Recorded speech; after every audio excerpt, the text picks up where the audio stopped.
आज हम लोग इस वीडियो में सॉल्व करेंगे क्लास 10th का chapter 9 some application of trigonometry. इस चैप्टर की एक्सरसाइज 9.1 को अच्छे से सॉल्व करेंगे।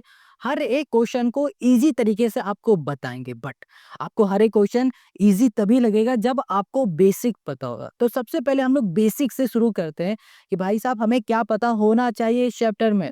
उसके बाद ही तो हम लोग एक्सरसाइज के क्वेश्चन को अच्छे से समझ पाएंगे।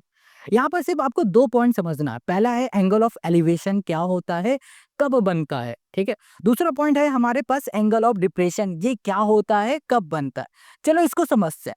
यहाँ पर देखो एक हमारे पास ऑब्जेक्ट है। ये क्या है, ऑब्जेक्ट है। यहाँ पर क्या है, हमारे पास कुतुब मीनार है। इस जगह पे हमारे पास पोल हो सकता है, बिल्डिंग हो सकती है, कुछ भी हो सकता है, ठीक है। अब यहाँ पर कोई एक बंदा देखो खड़ा हुआ है। ये बंदा ना इस पोल की सॉरी इस कुतुब मीनार की टॉप को देख रहा है। तो यहाँ पर एक लाइन क्रिएट हो रही है। देखो, देखेगा तो कुछ इस लेवल में देखेगा ना, तो ये लाइन क्रिएट हो गई। इस लाइन को बोलते हैं लाइन ऑफ साइट, ठीक है। अब उसने अपनी आंखों के ही लेवल से इस कुतुब मीनार को देखा। ये आंख का लेवल था, ऐसे ही इस कुतुब मीनार को देखा। तो ये लाइन बन गई हमारी हॉरिजेंटल लाइन, या फिर बोलो हॉरिजेंटल लेवल। Got it. जब दोनों ये लाइन बनती तो उस जगह पे एक एंगल बनता, उसी एंगल को हम लोग बोलते हैं एंगल ऑफ एलिवेशन। ये बात आपको समझ में आ रही है? अगर इसको नहीं समझ पा रहे हो तो अभी आपको सब कुछ समझ में आएगा। ये हो गया हमारा ग्राउंड, ठीक है। क्या है हमारा, ये ग्राउंड है। इस ग्राउंड में एक हमारे पास पोल खड़ा है, ये हो गया हमारा पोल। क्या है हमारे पास, ये हो गया हमारे पास पोल हो गया। इतनी बात क्लियर हो गई। अब यहाँ पर एक बंदा खड़ा हो गया हमारे पास, ये। अब देखो इसकी आंख यहाँ पर है। अपनी आंख से इसने क्या किया, इसके टॉप को देखा तो एक लाइन बन रही है। कुछ ऐसे ही तो देखेगा।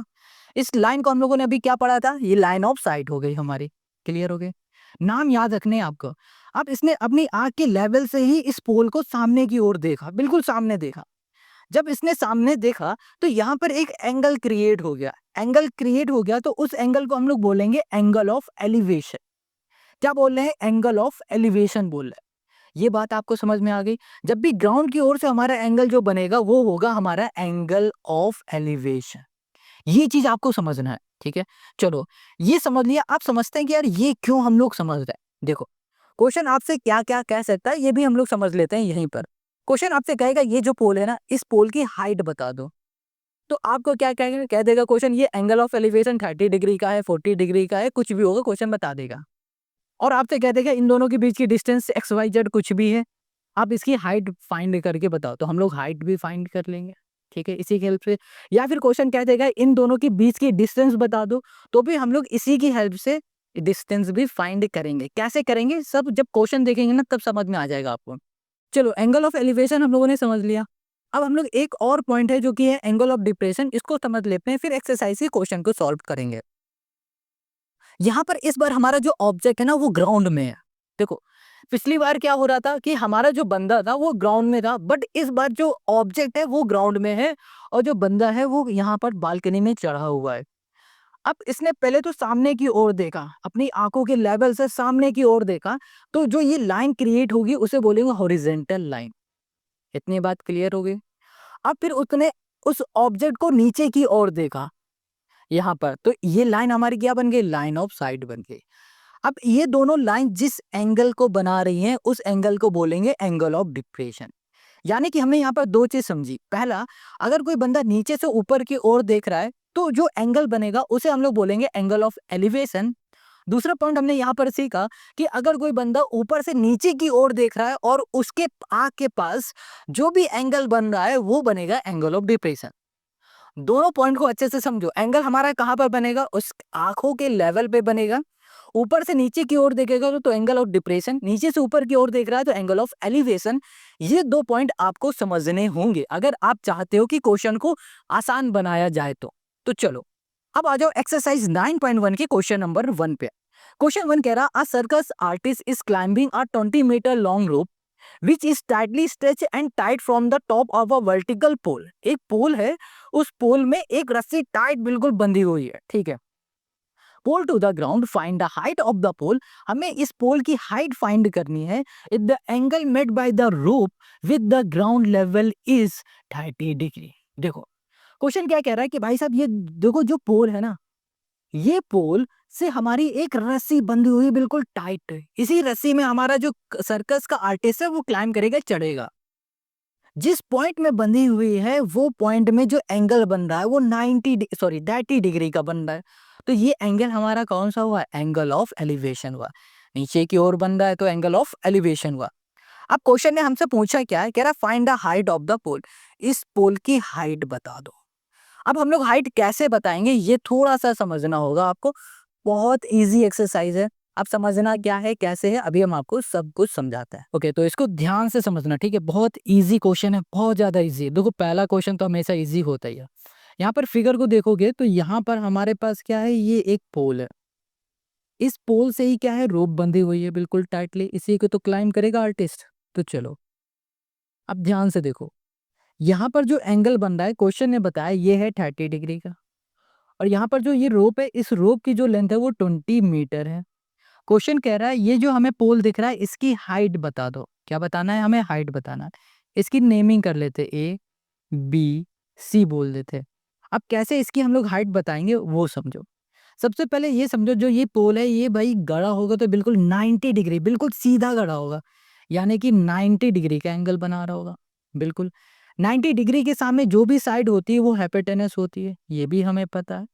और ये जो एंगल दिख रहा है, इस एंगल के सामने जो भी साइड होगी उसे हम लोग परपेंडिकुलर बोलते हैं। क्या बोलते हैं? परपेंडिकुलर बोलते हैं, ये भी हमें पता है। और इसके बगल वाली साइड हो जाती है हमारे पास बेस। ये बात क्लियर हो गई, समझ में आ गया। अब देखो हमें ना यहाँ पर ये फाइंड करना है, ठीक है। ये वाली साइड फाइंड करनी है हमें, ये साइड गिवन है। तो इन दोनों की ही हेल्प से हम लोग क्या करने वाले हैं, ये फाइंड करेंगे। कैसे? ये परपेंडिकुलर है, ये हमारे पास हाइपोटेनस है। हम लोग फॉर्मूला देखेंगे कि किस किस फॉर्मूले में हमारे पास हाइपोटेनस और परपेंडिकुलर आता है। तो देखो यहाँ पर साइन थीटा में भी आता है और कोसेक थीटा में भी आता है। तो इन दोनों की हेल्प से हम लोग, इन दोनों में से किसी भी एक की हेल्प से हम लोग ये फाइंड कर सकते हैं, किसी भी एक की हेल्प से। तो हम लोग यहाँ पर लिखने जा रहे हैं साइन थीटा। साइन थीटा का जो फॉर्मूला होता है वो होगा परपेंडिकुलर अपॉन हाइपोटेनस। परपेंडिकुलर हमारे पास ये ए बी है जो कि हमें फाइंड करना है। तो यहाँ पे लिख दिया हमने ए बी। और यहाँ पर जो हमारे पास हाइपोटेनस है ये हमें पता है 20 है, तो ये हो गया 20 साइन थीटा। थीटा यानी कि हो गया 30 डिग्री का, तो ये हो गया हमारे पास साइन, ये हो गया हमारे पास 30। ये बात क्लियर, समझ में आ गई। अब देखो जो ये साइन 30 है, ठीक है, इसकी वैल्यू क्या होगी? आप कहोगे 1/2। देखो ट्रिग्नोमेट्री टेबल में जाओ और उसमें देखो साइन 30 की वैल्यू क्या होगी? 1/2 होती है।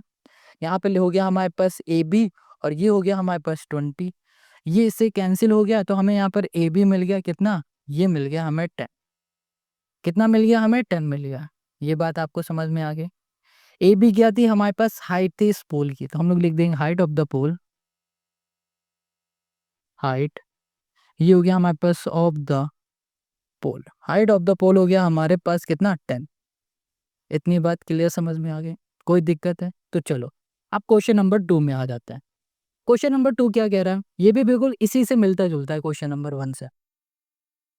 क्वेश्चन 2 कह रहा a tree break due to a storm and the broken part bend so that the top of the tree touch the ground making an angle 30 degree with it. The distance between the foot of the tree to the point where the top touch the ground is 8 meter. Find the height of the tree. Question क्या कह रहा है कि भाई साहब एक tree है, पेड़ है, जो कि ग्राउंड में, भाई जाहिर सी बात है कि ट्री है तो ग्राउंड से ही शुरू हो रहा है, ठीक है। ये बना दिया हमने पेड़। अब ये जो पेड़ है ये बीच से टूट गया, आंधी आई तो ये बीच से टूट गया और ग्राउंड में जाके गिर गया। ऐसे ऐसे गिर गया जाके। ये बात समझ में आ रही है आपको?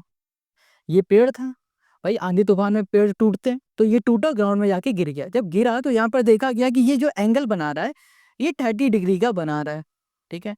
और जिस पॉइंट में गिरा है इस पॉइंट से लेकर इस पॉइंट तक की जो डिस्टेंस है ना वो 8 मीटर क्वेश्चन ने हमें बता दिया।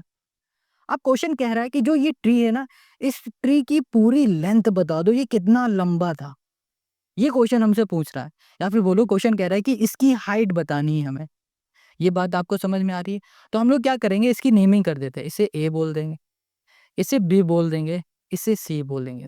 सबसे पहले हम लोग क्या करेंगे, ए से लेकर सी तक की हाइट निकाल लेंगे, या फिर बोलो डिस्टेंस निकाल लेंगे। फिर हम लोग ए बी की डिस्टेंस निकाल देंगे, इन दोनों को ऐड कर देंगे तो हम लोगों को हाइट मिल जाएगा। आप कहोगे ये क्यों कर रहे हो? देखो, ये पूरा पूरा पेड़ था ना, ये बीच से टूटा, है ना? कहीं से टूटा होगा अपने बीच से कहीं से। तो जब टूट के गिरा तो आधा पार्ट तो यहाँ पर आ गया, आधा पार्ट यहाँ पर आ गया। तो इसकी भी डिस्टेंस निकालेंगे, इसकी भी डिस्टेंस निकाल लेंगे। इतनी बात क्लियर? अब देखो ये हमारा पेड़ जब टूटा नहीं था, बिल्कुल सीधा खड़ा था स्ट्रेट, तो भाई 90 डिग्री में खड़ा होगा। बिल्कुल 90 डिग्री में होते हैं अधिकतर पेड़, तो 90 डिग्री ये हो गया। तो इसके सामने वाली साइड हमारी हाइपोटेनस हो गई। ये एंगल है, इस एंगल के सामने जो भी साइड आपको दिख रही है ये हो गई परपेंडिकुलर, ये हो गई हमारे पास बेस। अब हमें ये परपेंडिकुलर और हाइपोटेनस चाहिए, तो हमें क्या करना होगा? सबसे पहले इन दोनों में से कोई भी एक को पहले निकालेंगे, फिर बाद में निकालेंगे। हम लोग परपेंडिकुलर वाले को पहले निकालेंगे। परपेंडिकुलर वाले को पहले निकालना है, कैसे निकालेंगे? देखो हमें बेस पता है, परपेंडिकुलर हमें फाइंड करना है। तो बेस और परपेंडिकुलर किस फॉर्मूले में है वो देखो। बेस और परपेंडिकुलर देखो कॉट थीटा में भी है, बेस और परपेंडिकुलर हमारे पास टेन थीटा में भी है। यानी कि इन दोनों में से किसी भी एक की हेल्प से हम लोग परपेंडिकुलर को फाइंड कर सकते हैं, कर सकते हैं ना? तो चलो यहाँ पर हम लोग क्या करते हैं, फॉर्मूला यूज कर देते हैं टेन थीटा का। टेन थीटा हो जाएगा हमारे पास परपेंडिकुलर अपॉन बेस। अब देखो थीटा यानी कि एंगल हमारे पास है 30 डिग्री, तो ये हो गया हमारे पास 10, ये हो गया 30। और परपेंडिकुलर हमारे पास क्या है पता नहीं है, परपेंडिकुलर को हम लोग AC बोल देते हैं, ये है AC। और यहाँ पर हो जाएगा अपॉन में बी यानी कि बेस हमारे पास 8 है, ये हो गया 8। 1030 इसकी वैल्यू क्या होती है? 1030 आप ट्रिग्नोमेट्री टेबल में जाके देखो और बताओ 1030 की वैल्यू क्या है? 1/√3 होती है। अगर आपको वैल्यू नहीं रटी है, आपने किसी भैया की 100 ट्रिक देखा है और आपने रटा नहीं है ट्रिग्नोमेट्री टेबल, तो आप बहुत बड़ी दिक्कत में आओगे जब एग्जाम होगा। सच बता रहे हैं, ट्रिग्नोमेट्री टेबल रटो भाई, हर एक फॉर्मूले को रटो, रटना पड़ेगा ही, तभी स्पीड बढ़ेगी। इसकी वैल्यू हो गई 1/√3 इक्वल टू हो गया AC/8। यहाँ पर 8 है, यहाँ पर इधर चला जाएगा, 8/√3 हो गया इक्वल टू हो गया हमारे पास AC। ये हो गया, ये बात आपको समझ में आ गई। AC हो गया 8/√3 और यहाँ पर हो गया हमारे पास AC। कोई दिक्कत? हमने यहाँ से लेकर यहाँ तक की डिस्टेंस फाइंड कर ली। अगर अब इन दोनों की भी इसकी हमने अगर डिस्टेंस निकाल दी तो हमें इजिली ये पूरी पेड़ की डिस्टेंस मिल जाएगी। कैसे? देखो अब हमें हाइपोटेनस फाइंड करना है, हमें बेस पता है, तो हम लोग क्या फॉर्मूला लगा देंगे? देखो हाइपोटेनस और बेस कहाँ पर दिख रहा है? सेक थीटा में दिख रहा है। और यहाँ पर हमें क्या दिख रहा है? कॉस थीटा दिख रहा है। सेक थीटा और कॉस थीटा में से किसी भी एक उठाओ और यहाँ पर रख दो। यहाँ पर जैसे हम लिख दे रहे हैं कॉस थीटा। कॉस थीटा का फॉर्मूला होगा base upon hypotenuse. Cos theta, theta की जगह पे एंगल हमारा कितना है? 30 डिग्री का है, तो यहाँ पर लिखेंगे कॉस 30 इक्वल टू हो जाएगा हमारे पास 8/h। कॉस 30 की वैल्यू क्या होगी? आप कहोगे √3/2। बिल्कुल सही है, तो √3/2 इक्वल्स टू 8 यहाँ पर हो गया h। ठीक है, ये इधर आ जाएगा तो √3, ये इधर आ जाएगा तो यहाँ पर हो गया h इक्वल्स टू 8 2 16/√3 हो गया h। यानी कि यहाँ पर बात हो रही है AB की, यहाँ पर h की जगह पे हम AB लिख देते हैं, ज़्यादा अच्छा रहेगा। AB क्या लिखेंगे? AB यहाँ पर भी हो जाएगा A, ये हो गया B। इतनी बात क्लियर है? अब देखो हमारा जो पूरा पेड़ था वो आधा टूट के इधर आ गया, आधा यहीं खड़ा रह गया। इन दोनों को जब ऐड कर देंगे तो पूरे पेड़ की हमें हाइट पता चल जाएगी। तो हम लोग क्या करेंगे? AC प्लस यहाँ पर कर देंगे AB। तो यहाँ पर जो AC है वो है हमारे पास 8/√3 और हमारे पास जो AB है वो 16/√3 है। अब इसमें देखो एलसीएम लोगे तो आपको क्या दिख रहा है? √3 दिखेगा। यहाँ पर 8 + 16 हो गया, यहाँ पर कितना आ जाएगा? 24/√3। अब देखो डिवाइड में रूट तो रखा नहीं जाता। क्या हो गया? डिवाइड में रूट नहीं रखा जाएगा, नहीं तो आपकी बुआ नाराज हो जाएंगी। तो क्या करना होगा? बुआ ने भाई, फूफा नाराज हो जाएंगे, फूफा होते ना नाराज नाराज। तो यहाँ पर हमें क्या करना पड़ेगा? ये रूट हटाना पड़ेगा। रूट हटाने के लिए हम लोग क्या करेंगे? इसको कुछ ऐसे लिख सकते हैं 8 और यहाँ पर लिख दिया हमने √3। इसको ऐसे ना लिख के हम कुछ इसको ऐसे लिख दे रहे हैं, यहाँ पर लिख दिया √3 का ऊपर नीचे मल्टीप्लाई कर दे रहे हैं, तो 24 इंटू √3 हो जाएगा। डिवाइड में होगा √3 पहले से था, फिर से √3 का हम लोग मल्टीप्लाई करेंगे, तो यहाँ पर हमें मिल जाएगा 24 √3/8। क्या मिल जाएगा, 3 मिल जाएगा। इसको इसे कैंसिल कर दोगे तो हमें मिल जाएगा 8√3 मिल जाएगा। ये हो जाएगा इस क्वेश्चन का सॉल्यूशन। यानी कि ये जो हमें मिला ना, ये हाइट मिला, हाइट ऑफ द ट्री। यहाँ लिख देते हैं हाइट ऑफ द, ये हो गया हमारे पास tree. Height of the tree हो गया हमारे पास 8√3। बस यही हमें फाइंड करना था और यही हो गया क्वेश्चन नंबर 2 का हमारा सोल्यूशन। Now come to the next question, question number 3। Question 3, a contractor plan install to slide for the children to play in a park. For the children below the age of 5 years, he prefer to have a slide whose top is at a height of 1.5 meter and is inclined at an angle 30 degree to the ground. Whereas for elder children, he want to have a step slide to a height of 3 meter and inclined at an angle of 60 degree to the ground. What should be the length of the slide in each case? हमसे question क्या कह रहा है? Question कह रहा है कि भैया कॉन्ट्रैक्टर है, उसने कॉन्ट्रैक्ट लिया है 2 स्लाइड को लगाने के लिए। देखो स्लाइड वाले झूले आप लोगों ने बचपन में झूले ना, उसी का कॉन्ट्रैक्ट लिया है। 2 स्लाइड ऐसे लगाएगा, एक छोटे बच्चों के लिए होगा जो 5 साल से कम के होंगे, एक होगा उनसे बड़े बच्चों के। जो छोटे बच्चों की होगा ना, उनका जो हाइट होगा वो 1.5 मीटर होगा ग्राउंड से टॉप तक। ये मान लो ग्राउंड है हमारा, ठीक है। ये ग्राउंड से लेकर टॉप तक की जो हाइट होगी 1.5 होगी। तो क्वेश्चन क्या कह रहा है, इसमें जो स्लाइड है ना, उस स्लाइड की लेंथ बता दो। ये देखो स्लाइड है, यहाँ बैठोगे यहाँ स्लाइड हो जाओगे, इस स्लाइड की लेंथ हमें बतानी है, ठीक है। इसी नेमिंग कर देते ABC। अब क्वेश्चन ने ये भी बताया था कि यहाँ पर जो एंगल बनेगा ना वो 30 डिग्री का बनेगा। और ऐसे ही क्वेश्चन ने हमें बताया था कि जो बड़े बच्चों का झूला होगा उसकी जो लेंथ है वो 3 मीटर है। कितनी है, 3 मीटर है। वो भी भैया ग्राउंड में ही बनेगा, हवा में तो बनेगा नहीं। और उसका जो स्लाइड्स का एंगल बन रहा होगा वो बनेगा 60 डिग्री का। कितना बनेगा, 60 डिग्री का एंगल बन जाएगा। इसकी भी नेमिंग करेंगे ए, ये हो गया हमारे पास बी, ये हो गया हमारे पास सी। ये बात क्लियर हो गया, ये 60 डिग्री हो गया, यहाँ पर हो गया हमारे पास 30 डिग्री हो गया। अब कह रहा है जो ये स्लाइड दिख रहा है ना, इन स्लाइड की हमें हाइट बतानी है दोनों की। कैसे बताएंगे, देखो ये ग्राउंड में लगा है तो भैया 90 डिग्री का, 90 ये हाइपोटेनस, ये हमारे पास एंगल इसके सामने वाली साइड हो जाएगी परपेंडिकुलर, और ये हो जाएगी हमारे पास बेस। पहले इस छोटे वाले की बात करते हैं। क्वेश्चन नंबर 3 है, हमें यहाँ पर क्या फाइंड करना है, ये हाइपोटेनस फाइंड करना है। हमें पता है क्या है, ये परपेंडिकुलर पता हुआ है। तो हाइपोटेनस और परपेंडिकुलर देखो कहाँ आता है, हाइपोटेनस और परपेंडिकुलर आता है साइन के फॉर्मूले में। तो हम लोग यहाँ पर साइन का फॉर्मूला लगाएंगे, sine theta. Sine theta equal to perpendicular upon hypotenuse हो गया। यहाँ लिख दिया हमने साइन थीटा, हमारे पास कितना है 30, ये हो गया 30 इक्वल टू परपेंडिकुलर हमें पता है 1.5 है, 1.5 कर दिया।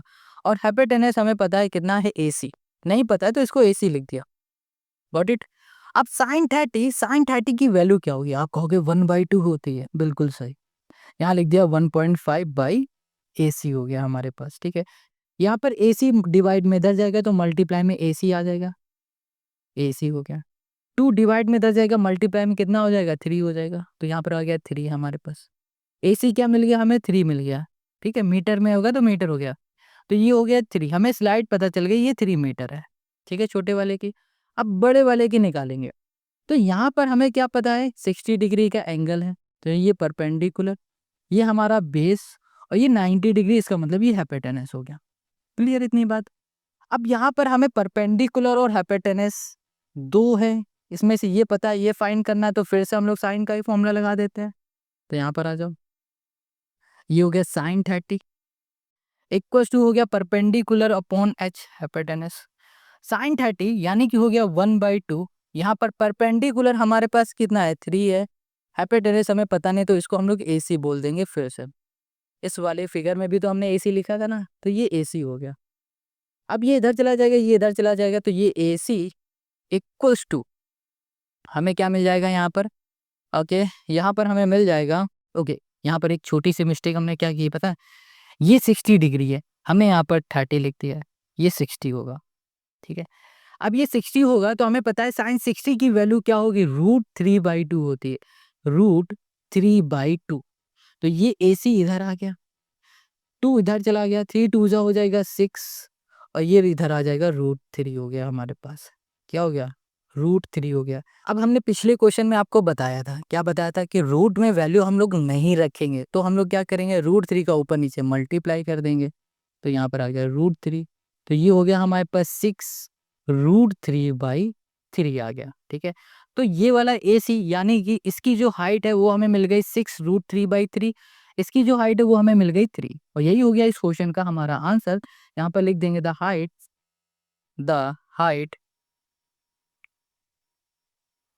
Of the slide of the, ये हो गया हमारे पास slide, height of the slide हो गया हमारे पास 3 मीटर, एंड यहाँ पर हो गया हमारे पास 6√3/3। बस यही हमें फाइंड करना हो गया, और यही हो गया क्वेश्चन नंबर 3 का हमारा आंसर। अब आते हैं हम लोग क्वेश्चन नंबर 4 पे। Question 4, the angle of elevation of the top of a tower from a point on the ground which is 30 metre away from the foot of the tower is 30 degree, find the height of the tower. Question कह रहा है एक angle of elevation बनना है। देखो angle of elevation की बात हम लोगों ने शुरू में की थी ना, कि जब भी एंगल ऑफ एलिवेशन बनता है इसका मतलब ग्राउंड में ही हमारा एंगल बनेगा। तो क्वेश्चन कह रहा है कि एक हमारे पास टावर है, उस टावर में जो एंगल बन रहा है, एंगल ऑफ एलिवेशन जो बन रहा है वो 30 डिग्री का बन रहा है, और वो क्या हो रहा है, ग्राउंड से टावर के बीच की जो डिस्टेंस है वो 30 मीटर की है। कितनी है, 30 मीटर की है। तो क्वेश्चन ये कह रहा है कि उस टावर की हाइट क्या होगी, ये हमें बताना है। क्वेश्चन आपको समझ में आ गया? देखो फिगर देखोगे तो और अच्छे से समझ में आएगा, अभी सब समझ में आएगा, देखते जाओ बस। क्वेश्चन नंबर है हमारे पास 4, ध्यान समझना। यहाँ पर क्या है, हमारे पास ये टावर हो गया, इतनी बात क्लियर हो गई, ये हमारा ग्राउंड हो गया। अब क्वेश्चन है क्या है, एंगल ऑफ एलिवेशन बन रहा है, एंगल ऑफ एलिवेशन हमेशा ग्राउंड में बनता है, तो ये हो गया एंगल ऑफ एलिवेशन। और जो हमारा एंगल बन रहा है वो कितने डिग्री का बन रहा है, 30 डिग्री का है ना, हाँ 30 डिग्री का बन रहा है, ये हो गया 30 डिग्री। अब क्वेश्चन ने हमें बताया कि भाई साहब यहाँ से लेकर यहाँ तक की जो डिस्टेंस है वो है 30 मीटर है। कितनी है, 30 मीटर है। हमसे क्वेश्चन यहाँ पर कह रहा है कि ये जो टावर आपको दिख रहा है ना, इस टावर की हाइट बता दो। क्या बताना, हाइट बताना है। कि ये कर दिया ए, इसे बोल दिया बी, ये हो गया हमारे पास सी, ठीक है। ये हो गया 90 डिग्री, 90 के सामने वाली साइड हाइपोटेनस, ये परपेंडिकुलर, ये हो गई बेस। हमें क्या बताना है, हाइट बताना है। हमें पता है क्या है, परपेंडिकुलर है, सॉरी बेस हमें पता है, ठीक है। तो हम लोग ऐसा फॉर्मूला ढूंढेंगे जहाँ पर परपेंडिकुलर आता हो और बेस आता हो। परपेंडिकुलर और बेस कहाँ पर आता है, टेन थीटा के फॉर्मूले में आता है, तो टेन थीटा का हम लोग फॉर्मूला लगा देंगे। यहाँ लिखेंगे टेन थीटा इक्वल्स टू हो जाएगा हमारे पास perpendicular upon base. Tan theta, देखो यहाँ पर टेन 30, थीटा की जगह पे क्या आ जाएगा हमारे पास, 30 आ जाएगा। यहाँ पर हो जाएगा परपेंडिकुलर हमारे पास ए बी, और बेस हमारे पास क्या है, सी बी, ठीक है। BC नहीं लिखेंगे, CB लिखेंगे यहाँ पर। टेन थर्टी की वैल्यू होती है 1/√3, 1/√3 कर दिया, इक्वल्स टू AB। हमें पता है कितना है, AB हमें पता नहीं, AB को AB रहने देते हैं, बट BC हमें पता है 30 है। तो ये 30 डिवाइड में रह जाएगा मल्टीप्लाई में, तो क्या हो जाएगा 30/√3। और हमने आपको एक चीज़ बताई थी कि डिवाइड में हम लोग √3 को नहीं लिखेंगे, डिवाइड से हटाएंगे। तो डिवाइड से हटाएंगे तो क्या करेंगे, √3 का ऊपर और नीचे मल्टीप्लाई कर देंगे। तो ये हो गया 30, ये हो गया √3 यहाँ पर हो जाएगा √3 इंटू √3, ठीक है। तो 30√3 हो गया, यहाँ पर √3 इंटू √3 करोगे तो यहाँ पर आ जाएगा 3, 3 से ये कैंसिल हो जाएगा, तो हो जाएगा हमारे पास 10, यहाँ पर हो गया √3। हमें ए बी यानी कि हमें हाइट क्या मिल गई, 10√3 मिल गया। तो यहाँ पर लिख देंगे हाइट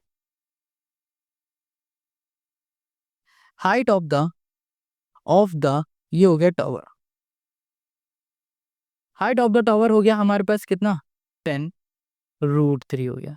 बस यही हमें सॉल्व करना था, और यही हो गया क्वेश्चन नंबर 4 का हमारा आंसर। आई होप आपको क्वेश्चन नंबर 4 भी समझ में आ गया। Now come to the next question, question number 5। Question 5, a kite is flying at a height of 60 metre above the ground, the string attached to the kite is temporarily tied toward the point on the ground, the inclination of the string with the ground is 60 degree, find the length of the string assuming that there is no slack in the string. देखो question यहाँ पर क्या कह रहा है, question कह रहा है भैया पतंग उड़ाई जा रही है। पतंग उड़ाई तो होगी आपने, अगर नहीं उड़ाई तो उड़ते हुए तो कभी ना कभी आपने देखा ही होगा। तो क्वेश्चन ये कह रहा है कि भैया पतंग उड़ाई जा रही है, चलो हम भी एक पतंग उड़ा देते हैं। ये रही हमारी पतंग, ठीक है, इसकी पूंछ भी बना देते हैं। ये जो पतंग है ये ग्राउंड से कितनी दूर उड़ रही है? 60 मीटर ऊपर उड़ रही है। ये पतंग ग्राउंड से 60 मीटर ऊपर उड़ रही है, ठीक है। अब जब इसको उड़ाया जा रहा है तो जाहिर सी बात है धागा होगा और उसको लिया गया है और उसे ग्राउंड में टच करा दिया गया या फिर बांध दिया गया। तो जब टच कराया गया या फिर बांधा गया तो जो एंगल बन रहा है वो बन रहा है 60 डिग्री का। तो क्वेश्चन हमसे पूछ रहा है कि इस धागे की लेंथ क्या होगी, लेंथ ऑफ द स्ट्रिंग क्या होगा, ये क्वेश्चन हमसे पूछ रहा है। तो चलो इसका आंसर फाइंड करते हैं। कैसे करेंगे? बहुत सिंपल है। ये 90 डिग्री होगा क्योंकि ग्राउंड से बिल्कुल स्ट्रेट देखा जा रहा है, इसकी हाइट नापी जा रही है तो 60 मीटर आ रहा है, तो इसके सामने वाली हो जाएगी हमारे पास हाइपोटेनस। ये एंगल 60 है तो इसके सामने वाले साइड हो जाएगी परपेंडिकुलर और ये हो जाएगी हमारे पास बेस। अब देखो हमें ये फाइंड करना है, ये पता है तो हम लोग एक फॉर्मूला ऐसा ढूंढेंगे जिसमें परपेंडिकुलर और हाइपोटेनस होना चाहिए। तो हमें पता है कि साइन थीटा जो होगा उसका फॉर्मूला होता है परपेंडिकुलर अपॉन हाइपोटेनस होता है साइन थीटा। थीटा यानी कि होगा हमारे पास 60 डिग्री, एंगल 60 तो यहाँ पर 60 होगा। परपेंडिकुलर हमारे पास कितना है? 60 है। हाइट हमारे पास क्या है? हाइट हमारे पास है ही नहीं तो इसकी नेमिंग कर देते हैं ए बी सी। ये हो गया हमारे पास ए सी। साइन 60 की वैल्यू आप बताओगे, कहोगे √3/2 होती है। बिल्कुल सही। यहाँ पर हो गया 60/AC हो गया, ठीक है। इसको सॉल्व करेंगे तो यहाँ पर हो जाएगा AC और ये हो जाएगा 120/√3। हमने आपको क्या बताया कि रूट कभी भी डिवाइड में नहीं लिखते हैं। तो भैया रूट का ऊपर नीचे मल्टीप्लाई करेंगे, जो भी नीचे दिया है ना उसी का पूरा। तो यहाँ पर आ जाएगा हमारे पास 120√3 और √3 इंटू √3 होता है 3, 3 4 जा होता है 12। तो यहाँ पर हो गया हमारे पास 40√3/3, ठीक है। 40√3 ये हो जाएगा इस क्वेश्चन का हमारा आंसर। इतनी बात क्लियर है। तो यहाँ लिख देंगे लेंथ ऑफ द, ये हो गया हमारे पास string. Length of the string is, ये हो गया 40, यहाँ पर हो गया √3। बस यही फाइंड करना था और यही हो गया क्वेश्चन नंबर 5 का हमारा आंसर। अब आते हैं हम लोग नेक्स्ट क्वेश्चन में, question number 6। Question 6. A 1.5 meter tall boy is standing at some distance from a 30 meter tall building. The angle of elevation from his eye to the top of the building increases from 30 to 60 as he walks towards the building. Find the distance he walked towards the building. Question समझ में आ रहा है? नहीं आ रहा होगा, अभी समझाते हैं। एक लड़का है, ठीक है, जिसकी हाइट 1.5 मीटर की है, वो एक बिल्डिंग के सामने खड़ा है। चलो बिल्डिंग जो है ना उसको बना देते हैं। ये रही हमारे पास एक बिल्डिंग है, नायाब सी 5 स्टार होटल की बिल्डिंग है, ठीक है। ये ग्राउंड हो गया यहाँ पर। अब इसके सामने मान लो यहाँ पर कहीं लड़का खड़ा होगा, ये चिंटू भाई है। अब क्या कह रहे हैं, ये चिंटू भाई इस बिल्डिंग को टॉप में देख रहे, टॉप में कोई खड़ा है भाई, टिकटॉकर है जो कि टिकटॉक बना रहा है। ये इनकी नजर यहाँ पड़ गई तो इन्होंने टॉप को तुरंत देखा, ऐसे अपनी आंखों से देखा। तो भाई आंखों से देखा तो लाइन तो यहीं बनेगी। अब तुरंत इनकी आंखों के सामने इसी लाइन को हमने ड्रॉ कर दिया। तो देखो यहाँ पर जो एंगल बन रहा है वो 30 डिग्री का बन रहा है, ये क्वेश्चन ने कहा था, है ना। अब यहाँ पर इन्होंने क्या किया, यहाँ ऊपर देखा तो भैया बढ़िया अच्छा मुजरा हो रहा है, तो ये चलते जा रहे हैं और ऊपर देखते जा रहे हैं। तो कुछ दूर और चले, फिर से इन्होंने ऊपर देख लिया, इन्हें मजा आ रहा है ऊपर देखने में, तो ये देखते रहे ऊपर। फिर से इस पॉइंट में पहुंचने के बाद फिर से इन्हें देखा। तो जब इन्होंने ऊपर फिर से देखा तो देखा यहाँ पर ना फिर से एक एंगल बन रहा है, अब बन रहा है ये 60 डिग्री का। तो क्वेश्चन कह रहा है कि ये बताओ इन दोनों के बीच की जो डिस्टेंस है ना वो कितनी होगी, इस एंगल से लेकर इस एंगल तक की डिस्टेंस कितनी है। अच्छा इसकी हाइट कितनी थी, 1.5 मीटर की थी। और हमारे पास जो ये बिल्डिंग है इसकी टोटल हाइट कितनी थी, 30 मीटर की थी। यानी कि यहाँ से लेकर यहाँ तक की हाइट इनकी क्या होगी, 1.5 मीटर होगी। ये बात क्लियर हो गई। अब हम लोग क्या कर रहे हैं, इनकी आई की लेवल से देख रहे हैं ना, तो इसकी यहाँ से लेकर यहाँ तक की हाइट हम लोग सिर्फ देखेंगे। यानी कि 30 मीटर में 1.5 को हम लोग माइनस कर देंगे तो हमें क्या मिलेगा, हमें यहाँ मिलेगा 28.5 मीटर। यानी कि इस पॉइंट से लेकर यहाँ तक की डिस्टेंस इनकी कितनी है, 28.5 मीटर है। ये बात आपको समझ में आ गई? ये क्यों हटा दिया? क्योंकि हम लोग इसकी आँखों के लेवल से देख रहे हैं। अगर पैर की लेवल से देख रहे होते, तब यहाँ तक की हाइट लेते। ये बात आप समझ गए होंगे। तो चलो, अब इसके सॉल्यूशन पे आता है। क्वेश्चन है हमारे पास 6। सबसे पहले क्या होगा कि ये 30 डिग्री वाला है ना, इससे हम लोग इस पूरे का बेस निकाल लेंगे। फिर इस 60 की हेल्प से हम लोग यहाँ से लेकर यहाँ तक का बेस निकालेंगे। फिर इन दोनों को माइनस करेंगे तो हमें ये पार्ट मिल जाएगा। कैसे? देखते जाओ। यहाँ पर 30 डिग्री है, ठीक है। और यहाँ पर हमारे पास क्या है? यहाँ से लेकर यहाँ तक की हाइट है 28.5 मीटर की है, ठीक है। हमें ये बेस चाहिए, यानी कि ये एंगल है, इस एंगल के सामने जो साइड है वो परपेंडिकुलर है। और ये हमारा क्या है? पूरा बेस है। क्या है? पूरा बेस है। परपेंडिकुलर और बेस ये किस फॉर्मूले में आता है? ये 10 के फॉर्मूले में आता है, तो यहाँ लिख देंगे 10। ये हो गया थीटा इक्वल टू हो गया परपेंडिकुलर अपॉन बेस हो गया। यहाँ लिख दिया हमने 10। थीटा की जगह पे हम लोग क्या लिखेंगे? 30। और यहाँ पर हो गया परपेंडिकुलर, यानी कि हम लोग यहाँ पर क्या लिख सकते हैं? 2.85 लिख सकते हैं, ठीक है। या फिर 2.85 को हम लोग ऐसे भी तो लिख सकते हैं, 57/2, है ना। ये भी लिख दो, ये भी लिख दो, जो मैंने वो लिख दो।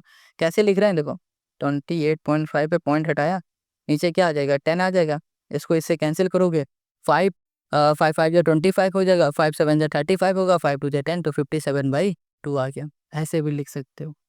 इतनी बात क्लियर है। अपॉन बेस, बेस हमें पता नहीं है तो इसका नाम रख देते हैं ए, इसका नाम रख देंगे बी, ये हो गया सी, और ये हो गया हमारे पास डी, ठीक। ये वाला पॉइंट डी। तो ए से लेकर बी हम यहाँ पे लिख देंगे ए बी। अब देखो 10 30 की वैल्यू क्या होती है? 10 30 की वैल्यू क्या होगी? आप कहोगे 1/√3 हो जाएगी, तो यहाँ लिख दिया 1/√3 इक्वल्स टू यहाँ पर हो जाएगा हमारे पास 57/2 बाई ए बी। ये हो गया, इसको इधर भेज देते हैं, तो ये हो जाएगा हमारे पास A B equals to 57√3 by, ये हो गया हमारे पास 2। ये हमें मिल गया ए बी, यानी कि यहाँ से लेकर यहाँ तक की इस पूरे की बेस, ठीक है।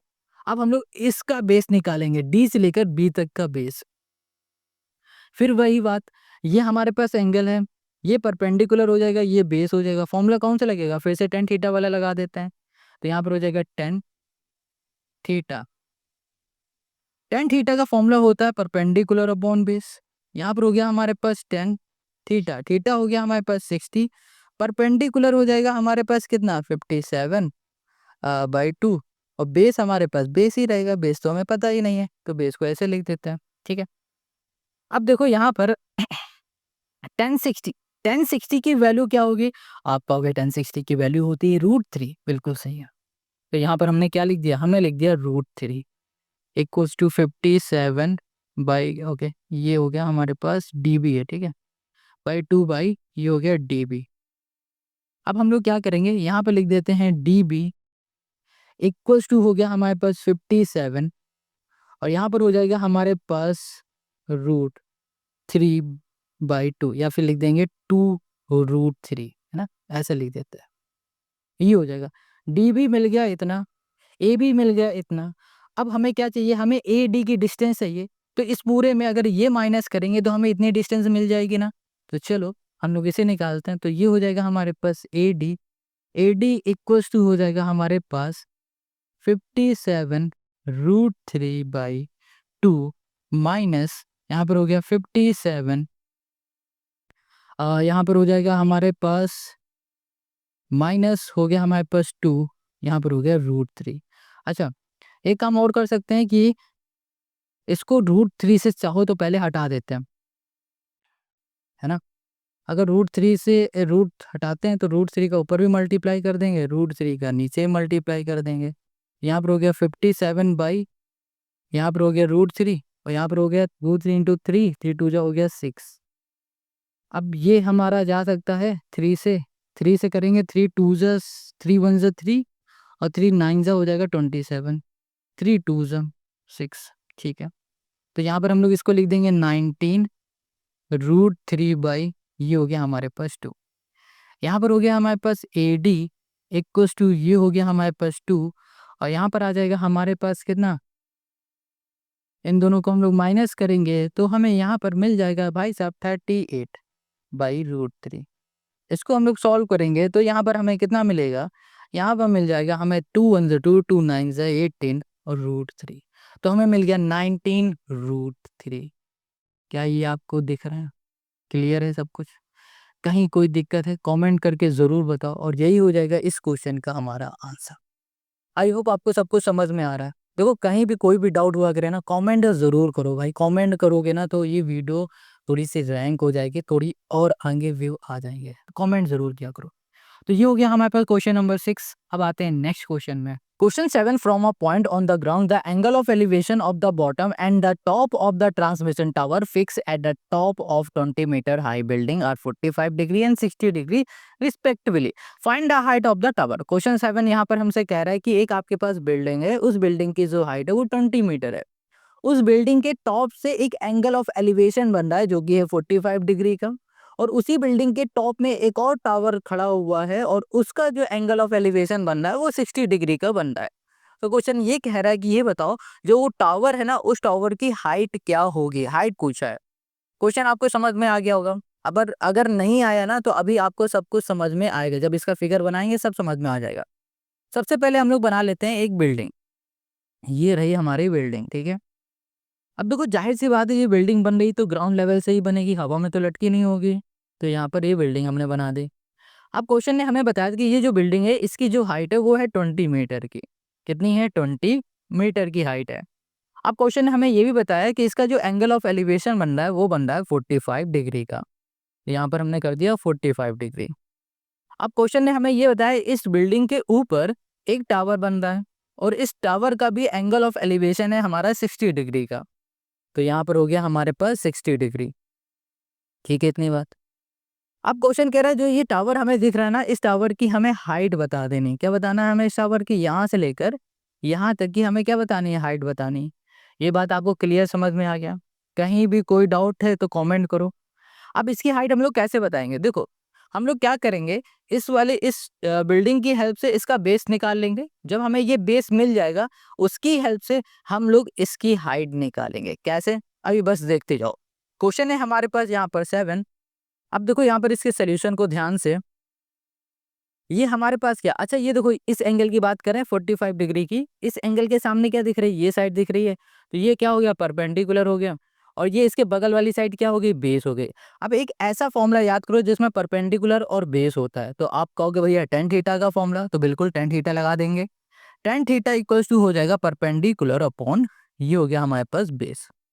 अब देखो tan थीटा, थीटा की जगह पे हम लोग लिखेंगे 45 क्योंकि हमारा एंगल है 45 डिग्री का, तो ये हो गया 45 इक्वल्स टू परपेंडिकुलर है 20 और बेस हमारे पास क्या है? बेस हमें पता नहीं तो इसकी नेमिंग कर दें ABC। बेस हो गया हमारा BC, तो ये हो गया हमारे पास B, ये हो गया C। Got it. अब 1045 की वैल्यू क्या होगी? आप कहोगे 1045 की वैल्यू होगी 1, तो यहाँ पर हो गया हमारे पास 1 इक्वल्स टू 20 डिवाइड में हो गया हमारे पास BC। BC उधर चला जाएगा तो हमें यहाँ पर बेस क्या मिल गया? हमें यहाँ मिल गया 20। हमें बेस कितना मिल चुका है? यहाँ पर 20 मिल गया। अब देखो हमें बेस मिल गया, जब हमें बेस मिल जाएगा तो हम लोग इजिली इसको भी फाइंड कर लेंगे। इसको हम लोग बोल देते हैं D। कैसे फाइंड करेंगे? अब इस पूरे वाले एंगल को लेंगे और इस पूरे वाले एंगल के सामने ये पूरी साइड हमें दिख रही है और ये साइड हमारी अब हो जाएगी परपेंडिकुलर। एंगल के सामने वाली साइड परपेंडिकुलर होती है और बगल वाली साइड बेस हो जाएगी। तो परपेंडिकुलर और बेस, फिर से यही वाला फॉर्मूला हम लोग लगा सकते हैं। देखो अगर आप चाहो तो ना आप किसका लगा सकते हो? कॉट का।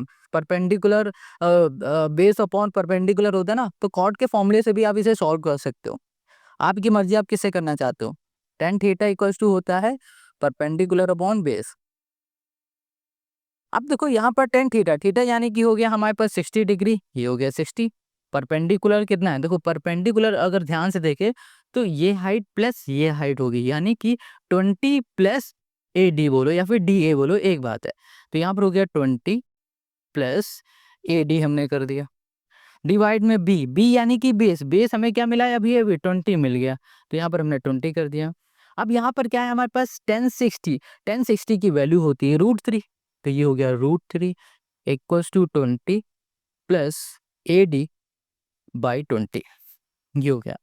अब यहाँ पर 20 मल्टीप्लाई में इधर आ जाएगा डिवाइड में, तो ये हो गया हमारे पास 20√3। अच्छा, अब इस 20 को देखो, ये प्लस का इक्वल के इस साइड हम लोग ले आते हैं तो ये किसका हो जाएगा, ये माइनस का हो जाएगा हमारे पास, तो -20 हो गया। इक्वल्स टू हो जाएगा हमारे पास AD, क्या हो गया है AD। अब इसमें से हम लोग 20 को कॉमन ले लेते हैं, तो यहाँ पर आ जाएगा हमारे पास √3 - 1, और यही हो जाएगा इस क्वेश्चन का हमारा आंसर। तो हमें AD क्या मिल गया, हमें AD मिल गया 20√3 - 1। ये बात क्लियर हो गई। हमें यही फाइंड करना था, यानी कि हमें फाइंड करना था टावर की हाइट, हमने यहाँ पर फाइंड कर लिया। अब चाहो तो यहाँ पर लिख दो height of the tower equals to हो जाएगा हमारे पास 20√3 - 1। बस, क्वेश्चन नंबर 7 हम लोगों ने कर लिया, अच्छे से समझा है। अब आते हैं नेक्स्ट क्वेश्चन में, question number 8। Question 8, I statue 1.6 metre tall stand on the top of a pedestal from a point on the ground, the angle of elevation of the top of the statue is 60 degree and from the same point the angle of elevation of the top of the pedestal is 45 degree, find the height of the pedestal. देखो, question कह रहा है कि एक pedestal है, ठीक है, उसके ऊपर एक स्टैचू रखा है, उस स्टैचू की जो हाइट है 1.6 मीटर है, ठीक है। अब वहां से एंगल ऑफ एलिवेशन हमारा जो बन रहा है वो बन रहा है 60 डिग्री का। आगे कह रहा है from the same point the angle of elevation of the top of the pedestal, pedestal से जो एंगल ऑफ एलिवेशन बन रहा है वो 45 डिग्री का बन रहा है। Find the height of the pedestal, हमें पेडेस्टल की हाइट बतानी है। क्वेश्चन समझ में आया होगा। देखो, ये जो क्वेश्चन है ना, बिल्कुल क्वेश्चन नंबर 7 की तरह सॉल्व होगा, जैसे हम लोगों ने 7 को किया है बिल्कुल वैसे ही है। कैसे, अभी बताते हैं। अच्छा, यहाँ पर ना पेडेस्टल की बात की होगी आपने, देखो देखा होगा कहीं कहीं बहुत सी जगह गए होगे आपने, सेंट्रल स्टेशन गए होगे, रेलवे स्टेशन गए होगे, तो वहाँ पर कोई ना कोई एक स्टैचू होता है। स्टैचू सीधे ग्राउंड में तो बनाया नहीं जाता है, एक बेस बनाया जाता है, उसी को बोल देते हैं पेडेस्टल, ठीक है। उसके ऊपर स्टैचू रखा जाता है। तो यहाँ पर चलो हम बेस बना देते हैं। ये मान लो बेस है हमारा मोटा सा, ठीक है, यहाँ पर है। अब यहाँ पर एक स्टैचू बना है, मान लो शिवाजी का स्टैचू बना हुआ है, तो यहाँ पर हम लोग एक पेडेस्टल बना, हम एक नॉर्मली सा बना रहे हैं कुछ भी, ठीक है। ये है हमारे पास पेडेस्टल टाइप, सॉरी स्टैचू है ये कोई। इतनी बात क्लियर हो गई। अब यहाँ पर क्वेश्चन ने हमसे ये कहा है कि जो एंगल ऑफ एलिवेशन हमारा कहाँ से बन रहा है, इसकी टॉप से बन रहा है, स्टैचू के टॉप से। वो कितना बन रहा है हमारे पास, अभी देख लेते हैं। वो बन रहा है 60 डिग्री का। ये एंगल ऑफ एलिवेशन है 60 डिग्री का, ठीक है। अब जो ये हमारे पास पेडेस्टल है, इससे जो हमारा एंगल ऑफ एलिवेशन बन रहा है, एंगल ऑफ एलिवेशन ये बन रहा है 45 डिग्री का। अब ध्यान समझना, देखो यहाँ पर एंगल ऑफ एलिवेशन की बात की तो हमेशा समझना जो एंगल बनेगा वो ग्राउंड लेवल में बनेगा, ठीक है। अब ये हो गया हमारे पास 45 डिग्री का। अब क्वेश्चन कह रहा है कि जो ये हमारे पास स्टैचू है, इस स्टैचू की हाइट है 1.6 मीटर। इतनी बात क्लियर हो गई। क्वेश्चन ने हमसे कहा है कि जो ये पेडेस्टल आपको दिख रहा है ना, इसकी हाइट फाइंड करो। बिल्कुल क्वेश्चन नंबर 7 का ही कॉपी है, बिल्कुल 7 का। अब कैसे फाइंड करेंगे, चलो देखते हैं उसे। क्वेश्चन नंबर हमारे पास 8 है। हमें फाइंड क्या करना है, हमें फाइंड करना है इसकी हाइट। तो इसकी हाइट फाइंड करने से पहले हम लोग क्या करेंगे, इसमें हम लोग सबसे पहले यहाँ पर आ जाते हैं 45 डिग्री, इस एंगल की बात कर लेते हैं। ये एंगल है, इस एंगल के सामने ये वाली साइड हो गई हमारे पास या परपेंडिकुलर, बगल वाली साइड हो गई हमारे पास बेस। तो यहाँ पे लिखेंगे परपेंडिकुलर और बेस, तो यहाँ पर हो जाएगा हमारे पास क्या, यहाँ पर हो जाएगा हमारे पास 10 का फॉर्मूला लगाएंगे यहाँ पर, टेन थीटा इक्वल्स टू हो जाएगा हमारे पास perpendicular upon base tan theta. Theta यानी कि हो जाएगा हमारे पास 45, और 45 की वैल्यू क्या होती है कमेंट करके जल्दी से बताओ। परपेंडिकुलर की नेमिंग कर देते हैं। अच्छा, ए बी सी और इसे बोल दिया डी। ये हो गया हमारे पास ए बी, और डिवाइड में हो गया हमारे पास सी बी। Got it. ये 1045 हो गया हमारे पास 1। ए बी हमें पता नहीं है, सी बी हमें पता नहीं, तो इसको ऐसे ही लिख दो, A B upon C B. C B इधर चला जाएगा, ये हो गया सी बी इक्वल्स टू ये हो गया हमारे पास ए बी। बस, C B equals to A B हमने यहाँ पर लिख दिया। चलो, अब यहाँ पर देखो, अब यहाँ पर हम क्या देख रहे हैं कि भैया ये वाला एंगल तो हमने देख लिया। अब इस एंगल की बात करते हैं, इस वाले की। तो इस एंगल के सामने ये पूरी बड़ी वाली साइड हो गई है परपेंडिकुलर, और ये नीचे हो गया बेस। फिर से यही फॉर्मूला हम लोग लगा सकते हैं। तो ये हो गया हमारे पास 1045, सॉरी 1060 होगा इस बार। 1060 इक्वल्स टू हो जाएगा हमारे पास A B plus A D. यहाँ पर हो गया हमारे पास ए बी प्लस ये हो गया हमारे पास ए डी, डिवाइड में क्या होगा सी बी हो जाएगा। अब इसको देखो कैसे आप लोग सॉल्व कर सकते हैं। अच्छा 1060 की वैल्यू क्या होती है √3, यहाँ पर √3 कर दिया। यहाँ पर ए बी हमें पता नहीं है, ए बी को हम लोग ए बी ही लिख देते हैं, या फिर ए बी को हम लोग कुछ ये भी लिख सकते हैं, बी सी भी लिख सकते हैं ना ए बी को बी सी, क्योंकि ए बी बराबर है बी सी के, तो इस ए बी की जगह पे हमने लिख दिया बी सी या फिर सी बी, एक ही बात है। प्लस ए डी हमें पता है 1.6 है, क्योंकि स्टैचू की हाइट हमें दे रखी थी, तो यहाँ पर हो गया 1.6 डिवाइड में सी बी को हम लोग क्या लिखेंगे, देखो सी बी को हम लोग ए बी लिख सकते हैं, या फिर चलो इसको भी हम लोग सी बी ही लिख देते हैं। तो डिवाइड में हमारे पास आ जाएगा सी बी, ये हो गया सी बी, ठीक है। अब यहाँ पर इसको इधर भेज देते हैं और इसको इधर भेज देते हैं, तो यहाँ पर हो जाएगा हमारे पास √3, ये हो गया हमारे पास सी बी इक्वल्स टू, ये हो गया हमारे पास सी बी प्लस 1.1 ये हो गया 6। अब यहाँ पर ये प्लस का इधर आ जाएगा माइनस का, तो C B √3 minus C B equals to हो गया 1 पॉइंट हमारे पास 6, ये हो गया। अब हम लोग क्या कर सकते हैं, इसमें से हम लोग इसको कॉमन ले लेते हैं, तो यहाँ पर सी बी हमें कॉमन मिलेगा और यहाँ पर आ जाएगा हमारे पास √3 माइनस 1, और ये हो गया हमारे पास 1 पॉइंट, ये हो गया 6, ठीक है। अब देखो ये √3 माइनस 1 मल्टीप्लाई में इधर आ जाएगा डिवाइड में, ये हो गया C B equals to 1.6 divide में आ जाओ, ये हो गया √3 माइनस ये हो गया हमारे पास 1। हमने आपको हमेशा शुरू में बताया था कि रूट वाली चीज़ हम लोग डिवाइड में नहीं रखते हैं, तो ये रूट में है ना, तो हम लोग क्या करना पड़ेगा, इसी का ऊपर और नीचे मल्टीप्लाई, √3 माइनस 1 की जगह पे +1, बस साइन को चेंज कर देंगे, ये माइनस से इधर लाएंगे तो प्लस कर देंगे, ये हो गया हमारे पास 1। Got it. इसको सॉल्व करेंगे तो 1.6 यहाँ पर आ गया √3 प्लस 1, इसको सॉल्व करोगे तो क्या आएगा, इसको ध्यान से देखो, ये हमको दिख रहा है ए माइनस बी ए प्लस बी, ए माइनस बी ए प्लस बी, ए माइनस बी ए प्लस बी का फॉर्मूला होता है ए स्क्वायर प्लस बी स्क्वायर।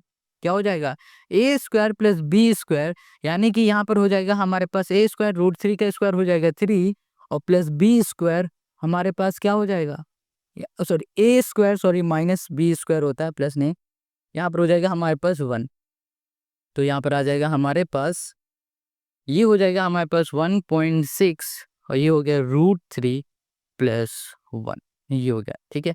और यही हो जाएगा इसका हमारा आंसर, क्योंकि डिवाइड में 2 भी तो आएगा, इसको इससे कैंसिल कर देंगे तो हमें मिल जाएगा 0.8 और ये हो गया हमारे पास √3 प्लस 1। तो क्वेश्चन नंबर हमारा 8 का जो आंसर आया वो 0.8 √3 प्लस 1 आया, यानी कि हाइट ऑफ द स्टैचू हमारे पास क्या हो गया, यहाँ लिख देते हैं हाइट ऑफ द स्टैचू, यहाँ पर हो गया हमारे पास क्या 0.8, ये हो गया √3 प्लस यहाँ पर हो गया हमारे पास 1, और यही हो गया हमारे पास इस क्वेश्चन का हमारा आंसर। समझ में आ गया, कहीं भी कोई भी डाउट है ना तो कमेंट करके जरूर बता देना। Question 9, the angle of elevation of the top of a building from the foot of the tower is 30 degree and the angle of elevation of the top of the tower from the foot of the building is 60 degree if the tower is 50 metre high, find the height of the building. देखो question कह रहा है इस बार आपके पास दो object है, एक tower है दूसरा है बिल्डिंग है, और जो टावर के टॉप से हमारा जो एंगल ऑफ एलिवेशन बिल्डिंग के बॉटम में बन रहा है वो 60 डिग्री का है, और वहीं जो हमारे पास बिल्डिंग है उस बिल्डिंग के टॉप से जो एंगल ऑफ एलिवेशन हमारे टावर के फुट में बन रहा है वो है 30 डिग्री का। तो क्वेश्चन ये कह रहा है जो हमारे पास बिल्डिंग है उस बिल्डिंग की हाइट हमें बता दो। बहुत सिंपल इजी सा क्वेश्चन है, कैसे करने वाले हैं देखते जाओ। देखो अगर क्वेश्चन समझ में आ गया है तो आप खुद से एक बार ट्राई करो, नहीं समझ में आया तो इसके फिगर को अगर देखोगे तो सब समझ में आएगा। सबसे पहले क्वेश्चन ने क्या कहा है कि भाई साहब हमारे पास एक बिल्डिंग है, टावर है, ये हो गया हमारा टावर, ठीक है, ये हो गई हमारी बिल्डिंग। इसको थोड़ा सा मोटा सा बना देंगे तो अलग अलग समझ में आ जाएगा। अब कह रहा है जो हमारे पास टावर है इसके टॉप से एक एंगल ऑफ एलिवेशन बन रहा है इस बिल्डिंग के बॉटम पे, बिल्कुल यहाँ पर फुट के पास इसके, जो कि है 60 डिग्री का। और यहाँ पर ये हमारे पास क्या है, ये है हमारे पास बिल्डिंग, इसके टॉप से हमारे पास एंगल ऑफ एलिवेशन बन रहा है इस टावर के फुट में, जो कि हो जाएगा 30 डिग्री का। Got it? इतनी बात क्लियर समझ में आ गई आपको? अब यहाँ पर क्वेश्चन कह रहा है जो ये टावर है इसकी जो हाइट है 50 मीटर है, आपको इसकी हाइट फाइंड करनी। कैसे करेंगे? इसकी नेमिंग करो सबसे पहले। ए, ये हो गया बी, ये हो गया सी, और ये हो गया हमारे पास डी। इतनी बात क्लियर? अब आ जाओ इसके सोल्यूशन पे। क्वेश्चन है हमारे पास यहाँ पर 9। यहाँ पर अगर इस एंगल की हम लोग बात करें तो इस एंगल के सामने वाली साइड हो गई परपेंडिकुलर, ये हो गई बेस। अगर हम लोगों ने बेस को फाइंड कर लिया तो देखो इसका जो बेस है वो कॉमन है, इसमें भी आ रहा है, इसमें भी आ रहा है। अगर हमने बेस को फाइंड कर लिया तो हम लोग इजिली इसकी हाइट फाइंड कर लेंगे। अब बेस को फाइंड करने के लिए सोचो, परपेंडिकुलर और बेस वाला फॉर्मूला किस में आता है? आप कहोगे टेन थीटा में आता है, तो टेन थीटा यहाँ लिख देंगे हम। Tan theta equal to perpendicular upon, ये हो गया हमारे पास बेस। टेन थीटा यानी कि 1060। 1060 की वैल्यू क्या होती है? आप कहोगे √3 होती है। तो ये हो जाएगा हमारे पास बी सी। यहाँ पर आ गया हमारे पास √3 equals to 50 by B C. Got it? अब यहाँ पर आप ध्यान से देखो, ये इधर जाएगा, ये इधर आ जाएगा, तो ये हो गया B C equals to 50 by √3। ये हो गया हमारे पास √3। Got it? अब इसको यहीं छोड़ दो, हमें यहाँ पर बेस मिल गया कितना? 50 बाई √3। हम लोग क्या करेंगे? हम लोग यहाँ पर अब निकालने वाले हैं क्या? इसकी हाइट। हाइट निकालने के लिए अब इस एंगल को लेंगे, इस एंगल के अकॉर्डिंग ये साइड हो जाएगी हमारे पास परपेंडिकुलर, ही हो गई बेस। फिर से 10 का फॉर्मूला हम लोग लगा सकते हैं यहाँ पर, तो ये हो गया 10। डायरेक्ट फॉर्मूला लिख दे, 1030 इक्वल्स टू, यहाँ पर हो गया हमारे पास A B upon B C. B C की जगह पे हम लोग लिख देते हैं 50 बाई √3। कोई दिक्कत है? 1030 कितना हो जाएगा? 1030 हो जाएगा हमारे पास 1। ये हो गया 1, तो इसको ऐसे लिख देते हैं ए बी, फिर से डिवाइड में 50 बाई, ये हो गया ये हो गया हमारे पास 3। अब हम लोग क्या कर सकते हैं? देखो 50 बाई √3 है, इसको अगर हम लोग यहाँ भेजेंगे तो ये हो जाएगा 50 बाई √3। ये हो गया इक्वल्स टू आ गया हमारे पास ए बी। अब देखो यहाँ पर ना √3 डिवाइड में, डिवाइड से हमें हटाना है, तो यहाँ पर हो गया √3 इंटू, यहाँ पर हो जाएगा हमारे पास √3 बाई √3। ये हो जाएगा इक्वल्स टू हो जाएगा हमारे पास ए बी। ये हो जाएगा हमारे पास। अपना एक छोटी सी हमने ये मिस्टेक कर दी कि ये जो हमारे पास 1030 है इसकी वैल्यू होती है 1 बाई √3, ना कि 1। यहाँ हमसे गड़बड़ हो गया। तो अब हम लोग क्या कर सकते हैं? यहाँ पर लिख देते हैं 1 बाई √3 लिख दिया, है ना। और फिर हम लोग यहाँ पर अगर 1 बाई √3 करेंगे तो क्या काम हमारा गड़बड़ होगा? नहीं होगा। इसको हम लोग ऐसे लिख देते हैं, तो यहाँ पर आ जाएगा 50 बाई 3। ये हो गया हमारे पास ए बी, और यही हो जाएगा इस क्वेश्चन का हमारा आंसर। ठीक है, 50 बाई 3 आ जाएगा। अगर इसको होल में लिखना चाहोगे तो यहाँ पर 16 2 बाई 3 आ जाएगा, और ये हो जाएगा ए बी। ए बी यानी कि हमें क्या फाइंड करनी थी? Height of the building. तो हाइट ऑफ द बिल्डिंग आ गया हमारे पास 16 2 बाई 3। यहाँ लिख देते हैं हाइट ऑफ द, ये हो गया हमारे पास building.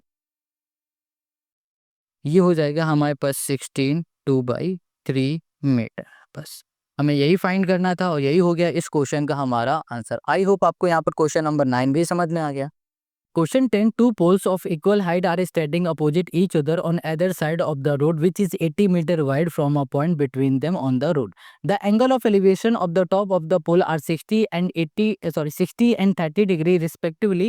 Find the height of the pole or the distance of the point from the pole. Question कह रहा है एक रोड है 80 मीटर की, और उसके दोनों ही साइड एक एक पोल खड़े हुए हैं। दोनों पोल की जो हाइट है वो इक्वल है। ठीक है, और कह रहा है उनका जो एंगल ऑफ एलिवेशन है, एक का बन रहा है 60 डिग्री का, दूसरे का बन रहा है 30 डिग्री का। तो उन दोनों की पहले तो हाइट आप फाइंड कर दो, और उस पॉइंट से लेकर और पोल तक की डिस्टेंस भी फाइंड कर दो। क्वेश्चन को अगर ध्यान से समझना है तो आपको फिगर को और अच्छे से देखना पड़ेगा। देखो ये हो गई हमारी रोड, बी डी हमारी रोड है। रोड के इस साइड एक पोल खड़ा है, दूसरी साइड दूसरा पोल खड़ा है, और ये जो पोल की हाइट है वो सेम है। तो हमने यहाँ पर इसे लेट कर लिया, let the height of the pole is x. अगर ये एक्स है तो ये भी एक्स है, क्योंकि दोनों की इक्वल हाइट है। क्वेश्चन कह रहा है जो एंगल ऑफ एलिवेशन एक पोल का बन रहा है वो 60 डिग्री में बन रहा है, दूसरा बन रहा है 30 डिग्री में। ये भी बात क्लियर है। क्वेश्चन है हमसे कहा है इनकी हाइट फाइंड करो, और इस पॉइंट से लेकर ये पोल तक की डिस्टेंस फाइंड करो, और इसी पॉइंट से लेकर इस पोल तक की डिस्टेंस को फाइंड कर दो। ये क्वेश्चन हमसे कह रहा है। ये बात आपको समझ में आ गई? तो चलो अब आ जाओ इसके सोल्यूशन में। सबसे पहले हमने लेट कर लिया इसकी हाइट को, अब इस एंगल को देखोगे, इस एंगल के सामने वाली साइड आपको क्या दिख रही है? ये दिख रही है परपेंडिकुलर, ये दिख रही है हमें बेस। तो यहाँ पर फॉर्मूला लगेगा टेन का। टेन थीटा इक्वल्स टू होता है perpendicular upon base. Tan theta, theta की जगह पे हम लोग क्या लिखेंगे 60, और टेन 60 की वैल्यू होती है √3 होती है। तो यहाँ पर हो जाएगा हमारे पास P यानी कि x, B यानी कि BO, ये B यानी कि बेस था ना, बेस हमारे क्या क्या है BO है ना हमारे पास। ये हो गया हमारे पास √3 equals to x by BO। Got it. अब यहाँ पर आ जाओ, इसको इधर भेज देंगे BO equals to x by √3। हमें ये BO मिल गया। BO यानी कि इस पॉइंट से लेकर, इस पोल से लेकर इस पॉइंट तक की डिस्टेंस हमें मिल गई है। ठीक है, अब इसको यहीं छोड़ दो। अब इस वाले ट्रायंगल में हम लोग आ जाते हैं। तो यहाँ पर आ जाओ, यहाँ लिखा हमने इन ट्रायंगल दिस। यहाँ पर भी देखो ये हमें एंगल दिख रहा है, इस एंगल के सामने वाली साइड ये हो गई परपेंडिकुलर, ये बेस। तो फिर से टेन थीटा का फॉर्मूला लगेगा। थीटा की जगह पर डायरेक्ट हम वैल्यू पुट करेंगे 60, क्योंकि यहाँ पर हमारे पास एंगल है 60 नहीं 30। तो यहाँ पर हमने एंगल कर दिया 30। परपेंडिकुलर और बेस, परपेंडिकुलर यानी कि एक्स, बेस हमारे पास क्या है ओडी है। ओडी बेस निकालने के लिए हम लोग क्या कर सकते हैं, हमें इस पूरी रोड की हमें लेंथ पता है 80 मीटर है। इस पूरी रोड की लेंथ से हम लोग बीओ को माइनस कर देंगे तो हमें ओडी मिल जाएगा ना। तो हम लोग क्या करेंगे, डायरेक्ट यहाँ पे लिख देंगे 80 माइनस BO। कोई दिक्कत यहाँ पर आपको नहीं ना। 1030 की वैल्यू होती है 1/√3, 1/√3 लिखा। और यहाँ पर हो जाएगा हमारे पास x upon 80 minus BO। BO x/√3 है, तो x बाई हमने √3 लिख दिया। ये उठा के इधर भेज दो, इसको उठा के यहाँ भेज दो, तो ये हो गया 80 माइनस x/√3 इक्वल टू हो गया हमारे पास x√3। गॉट इट, ये हो गया हमारे पास। अब हम लोग क्या कर सकते हैं, देखो इस पूरे को उठाएंगे, इक्वल के साइड भेज दो। ये हो गया 80 equals to x√3 minus x/√3। अब इसका एलसीएम लोगे तो √3 आ जाएगा, और यहाँ पर हो जाएगा हमारे पास 3x माइनस x। हो गया, ये हो गया 80। अब हम लोग क्या कर सकते हैं, अब यहाँ पर हो जाएगा हमारे पास 4x/√3, और यहाँ पर हो गया हमारे पास 80। इसका इधर मल्टीप्लाई कर दोगे तो यहाँ पर चलो ठीक है, इसको इधर भेज दो। और फिर क्या कुछ गड़बड़ है नहीं, तो यहाँ पर हो गया 80। यहाँ पर हो जाएगा हमारे पास कितना 80 माइनस, सॉरी माइनस कह रहा है, 80 मल्टीप्लाई में हो जाएगा हमारे पास √3। तो इसको ऐसे लिखेंगे 80√3/4x। इसको इससे कैंसिल करेंगे तो यहाँ पर हो जाएगा हमारे पास 20√3 इक्वल्स टू हो गया हमारे पास x। इतना आ गया हमारे पास। अब हम लोग क्या कर सकते हैं, अब हम लोग देख पा रहे हैं कि जो x की वैल्यू है 20√3 हमारे पास। ठीक है, इस x की वैल्यू को उठाएंगे और हम लोग यहाँ पर पुट कर देंगे। इतनी बात क्लियर हो गई। तो हम लोग यहाँ पर लिख देते हैं, क्या लिखेंगे देखते जाओ। यहाँ पर हो गया हमारे पास BO इक्वल्स टू हो गया हमारे पास, यहाँ पर हो जाएगा हमारे पास 20√3। अब √3 से √3 कैंसिल हो गया, तो हमें यहाँ पर BO मिल गया है 20। ठीक है, यानी कि एक जो हमारे पास पोल था, उस पोल से इस पॉइंट तक की डिस्टेंस हमको मिल गई है 20। अब हमें निकालनी है ये वाली डिस्टेंस।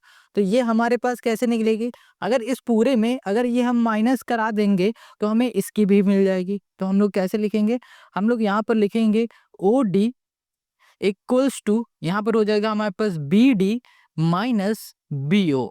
ओके, तो BD हमें पता है पूरी कितनी थी 80 थी, BO अभी निकाला कितना है 20 है, माइनस कर दोगे 60। तो हमें यहाँ पर OD कितना मिल गया 60 मिल गया। OD हमें 60 मिल गया, BO हमें यहाँ पर 20 मिल गया। यानी कि इन दोनों की हाइट हमने निकाल ली और इन दोनों के पॉइंट की डिस्टेंस भी हम लोगों ने निकाल लिया। तो यहाँ पर लिख देते हैं the height of the pole, the height of the, ये हो गया हमारे पास pole, height of the pole हो गया हमारे पास 20। ठीक है, मीटर में दिया गया है तो इसे मीटर बोल देते हैं। हमें यहाँ पर हाइट मिल गई और डिस्टेंस निकाल लेते हैं। Distance of pole from the point, from the, यहाँ पर हो गया हमारे पास पॉइंट। ठीक है, हमारे पास कितनी डिस्टेंस हमने अभी निकाली, यहाँ पर निकाली हमने 20 मीटर, और फिर हमने निकाली यहाँ पर एंड 60 मीटर। बस हमें यही फाइंड करना था और यही हो गया इस क्वेश्चन का हमारा आंसर। आई होप आपको क्वेश्चन नंबर 10 समझ में आ गया। Question 11, a TV tower is stand vertically on a bank of canal from a point on the another bank directly opposite to the tower. The angle of elevation of the top of the tower is 60 degree. From another point 20 meter away from this point on the line joining this point to the foot of the tower, the angle of elevation of the top of the tower is 30 degree. Find the height of the tower and width of the canal. देखो question 11 क्या कह रहा है कि एक हमारे पास tower है, ठीक है, उस टावर के टॉप से एक एंगल ऑफ एलिवेशन बन रहा है 30 डिग्री का, दूसरा बन रहा है हमारे पास 60 डिग्री का। तो क्वेश्चन ये कह रहा है कि इसकी हाइट बता दो और इसकी विड्थ बता दो, बस यही क्वेश्चन हमसे कह रहा है। अब कैसे हाइट और विड्थ को फाइंड करेंगे उसको देख लो। सबसे पहले हम लोग फिगर को बनाएंगे। देखो फिगर बनाना बहुत जरूरी है क्योंकि फिगर को देखते ही आधे काम हमारे हो जाते हैं। यहाँ पर हो गया हमारे पास एक टावर, ठीक है। अब हम एंगल ऑफ एलिवेशन बना देते हैं। ये हो गया हमारा एंगल ऑफ एलिवेशन जो कि हो गया हमारा 60 डिग्री 30 डिग्री का। और यहाँ पर एक और एंगल ऑफ एलिवेशन हो गया हमारे पास 60 डिग्री का, ठीक है। इसकी नेमिंग करेंगे ए, ये बी, ये सी, ये हो गया हमारे पास डी। Got it. अब चलो इसके सोल्यूशन पे आ जाओ। क्वेश्चन है हमारे पास 11, सोल्यूशन पे आ जाओ तो यहाँ पर हो जाएगा हमारे पास 60, तो यहाँ लिखेंगे 10 टेन थीटा इक्वल्स टू हो जाएगा हमारे पास परपेंडिकुलर अपॉन बेस। अब कहोगे ये कैसे, देखो 60 है ये, इसके सामने वाले साइड को देखो परपेंडिकुलर, इस एंगल के सामने वाली साइड परपेंडिकुलर, ये हो गई बेस। तो यहाँ पर हो गया 10, ये हो गया हमारे पास 60 equals to A B upon हो गया हमारे पास बी सी। 1060 की वैल्यू होती है √3 equals to A B upon, ये हो गया हमारे पास बी सी। यहाँ पर इसको इधर भेज दो, इसको इधर भेज दो, ये हो गया हमारे पास बी सी इक्वल्स टू हो गया ए बी अपॉन, ये हो गया √3, ठीक है। इसको यहीं पर छोड़ दो। इतनी बात क्लियर हो गई। अब इस एंगल की बात करते हैं। देखो इसके सामने वाली साइड परपेंडिकुलर हो, ये पूरी हो गई हमारी बेस। तो यहाँ पर आ जाओ फिर से, यहाँ पर हो गया triangle, sorry tan theta equals to हो जाएगा हमारे पास ए बी अपॉन हो गया हमारे पास डी बी। टेन थीटा यानी कि थीटा की जगह पे हो जाएगा 30, 10 30 इक्वल्स टू हो जाएगा ए बी को हम लोग ए बी लिखेंगे और डी बी को हम लोग क्या लिख सकते हैं, डी बी को लिख सकते हैं D C plus C B. यहाँ कर दिया हमने डी सी प्लस, ये हो गया सी बी। अब यहाँ पर 1030 की वैल्यू होती है 1/√3। यहाँ पर हो गया हमारे पास ए बी। अब देखो डी सी हमें पता है कितना है 20 सेंटीमीटर, ये गिवन है 20 सेंटीमीटर, तो यहाँ लिख दिया हमने 20 प्लस, यहाँ पर हो गया सी बी हमें पता है कितना है, सी बी पता है ए बी अपॉन √3, तो हमने यहाँ कर दिया ए बी अपॉन हो गया हमारे पास √3। अब इसको उठा के इधर ले जाएंगे, इसको उठा के इधर कर देंगे, तो ये हो गया 20 प्लस ए बी बाई √3, ठीक है, इक्वल्स टू √3 इधर आ जाएगा तो यहाँ पर हो जाएगा ए बी, ये हो गया हमारे पास √3। अब इस पूरे को उठाएंगे इक्वल के इस साइड ले जाएंगे, तो ये हो गया हमारे पास 20 इक्वल्स टू ए बी, यहाँ पर है √3, ये प्लस का इधर आ जाएगा माइनस का, ये हो गया ए बी बाई, यहाँ पर भी हो गया हमारे पास √3। इतनी बात क्लियर है। एलसीएम ले लो, एलसीएम लोगे तो √3 यहाँ पर आ जाएगा, देखो √3 इंटू √3 3, तो 3AB हो गया 3AB, और ये हो गया हमारे पास माइनस AB, यहाँ पर हो गया हमारे पास 20, ये हो गया 2AB बाई हो गया √3, ये हो गया, यहाँ पर हो गया 20, और ये देखो रूट का है इधर आ जाएगा, देखो डिवाइड में इधर आ जाएगा मल्टीप्लाई में, इक्वल्स टू 2AB। इससे ये कैंसिल हो गया तो 10√3 बाई हमें मिल गया यहाँ पर ए बी, ठीक है। अब देखो ए बी क्या था, ए बी थी हमारे पास इस टावर की हाइट, ए बी मिल गई। अब हमें क्या निकालना है, बी सी निकालना है, बी सी। अगर बी सी हमें निकालना है तो इस ए बी की जगह में ये वैल्यू को पुट कर देंगे तो हमें यहाँ पर बी सी भी मिल जाएगा। तो देखो यहाँ पर हो गया B C equals to A B यानी कि 10√3 बाई यहाँ पर हो गया √3, √3 से √3 कैंसिल, तो यहाँ पर कर दिया बी सी इक्वल्स टू हो गया हमारे पास 10। हमें बी सी क्या मिल गया, 10 मिल गया, ठीक है। बी सी हमारे पास क्या है, ये भी हमने फाइंड कर लिया। हाइट फाइंड करना था, ये भी फाइंड कर लिया। आई होप आपको यहाँ पर क्वेश्चन समझ में आ गया। तो यहाँ लिख देते हैं the height of the tower, height of the, ये हो गया टावर, इक्वल्स टू हो गया हमारे पास 10√3। ठीक है, ये हो गया। अब क्वेश्चन क्या क्या था, क्वेश्चन ने कहा था विड्थ भी बताना है, विड्थ ऑफ द टावर, ये हो गया हमारे पास 10 मीटर। बस हमें यही फाइंड करना है और यही हो गया क्वेश्चन नंबर 11 का हमारा सोल्यूशन। आई होप आपको यहाँ पर क्वेश्चन नंबर 11 भी समझ में आ गया। Now come to the next question, question number 12। Question 12, from the top of a 7 metre high building the angle of elevation of the top of a cable tower is 60 degree and angle of depression of its foot is 45 degree, determine the height of the tower. Question 12 यहाँ पर कह रहा है एक आपके पास building है, दूसरा आपके पास टावर है, और बिल्डिंग के जो टॉप में एक एंगल ऑफ एलिवेशन बन रहा है जो कि है 60 डिग्री का, और बिल्डिंग के टॉप में ही एक एंगल ऑफ डिप्रेशन बन रहा है 45 डिग्री का। अब ये 45 डिग्री 60 डिग्री के एंगल ऑफ एलिवेशन डिप्रेशन कैसे बन रहा है, इसको एक बार समझ लो। अगर ये समझ लिया तो क्वेश्चन तो पूरा अपने आप समझ में आपको आ जाना है। देखो फिगर को ध्यान से देखना। सबसे पहले हमें क्या करना पड़ेगा, एक बिल्डिंग बनानी पड़ेगी। ये रही हमारी एक बिल्डिंग, ठीक है, और यहाँ पर हमने बना दिया एक टावर बना दिया, ठीक है। क्वेश्चन ने क्या कहा है, एक केबल जा रही है जो यहाँ से यहाँ तक मिल रही है, और यहाँ पर एक एंगल बना रहा है जो कि है 60 डिग्री का। यहाँ पर एक लाइन खींच देता है, ठीक है, ये हमने लाइन बना दी, ये हो गई हमारी 60 डिग्री। ये बात क्लियर हो गई। अब क्वेश्चन ने ये कहा है कि इसी बिल्डिंग के टॉप से एक एंगल ऑफ डिप्रेशन हमारा बन रहा है जो कि टावर के फुट में जा रहा है, ये यहाँ पर ये बन रहा है 45 डिग्री का, ठीक है। अब ध्यान से देखना, जब भी हमारा एंगल ऑफ डिप्रेशन बनता है तो जो ये लाइन होती है ये हॉरिजेंटल लाइन होती है, ठीक है। अभी हॉरिजेंटल लाइन है हमारी और ये वाली लाइन दोनों आपस में क्या हो जाएंगी, पैरेलल हो जाएंगी। ये 45 डिग्री तो ये भी हमारा क्या हो जाएगा, 45 डिग्री हो जाएगा। क्वेश्चन ने हमें ये भी बताया हुआ है कि जो ये हमारे पास बिल्डिंग है इसकी जो हाइट है वो 7 मीटर है। कितनी है, 7 मीटर है। अब क्वेश्चन हमसे कह रहा है कि जो ये हमें टावर दिख रहा है इस टावर की हमें टोटल हाइट बता दो, पूरी हाइट कितनी है ये फाइंड करने के लिए कह रहा है। बहुत ईजी है। देखो यहाँ से लेकर यहाँ तक अगर 7 है तो यहाँ से लेकर यहाँ तक भी 7 होगी। क्या हो जाएगी, ये भी 7 हो जाएगी हमारे पास। अब अगर हमने देखो इस पॉइंट तक ये हमारी 7 हो गई, ठीक है। अगर हमने यहाँ से लेकर यहाँ तक इतनी डिस्टेंस फाइंड कर ली, हाइट अगर हमने फाइंड कर ली, तो इन दोनों को जब ऐड करेंगे तो टावर की हमें क्या मिल जाएगी, हाइट मिल जाएगी। अब बात आती है जिसको हम लोग कैसे फाइंड करें, तो देखो अगर हमें इसे फाइंड करना है तो इस एंगल की हेल्प से फाइंड कर लेंगे, बट अगर हमें ये वाली साइड पता होगी तो इजिली फाइंड कर लेंगे। अब इस साइड को कैसे फाइंड करें, अभी देखो ये हमारा 7 मीटर का है ना, ये एंगल अभी हमने पता कर लिया कि ये दोनों आपस में पैरेलल है, तो ये 45 डिग्री है तो ये भी 45 डिग्री होगा। अब इसकी हेल्प से हम लोग ये वाली साइड फाइंड कर लेंगे क्योंकि ये पता है, ये फाइंड कर लेंगे। ये दोनों पैरेलल हैं तो अगर जो ये होगी वही ये होगी, तो इसी हेल्प से हम लोग ये भी फाइंड कर लेंगे, इजी हो जाएगा। अब कैसे करेंगे वो देखते जाओ। क्वेश्चन है हमारे पास यहाँ पर 12, ठीक है। अब सबसे पहले हम लोग इसकी बात करते हैं, इसकी नेमिंग कर देते हैं, ठीक है। चलो इसको ए बोल दिया, इसको बी बोल दिया, इसको सी बोल दिया, ई हो गया डी, और ये हो गया हमारे पास ई। यहाँ पर देखो हम लोग बोलेंगे इन ट्रायंगल, इस बार हम ट्रायंगल लेके ही बात करेंगे क्योंकि बहुत सारे बनने वाले हैं। तो ए बी सी बोल दिया, ए बी सी।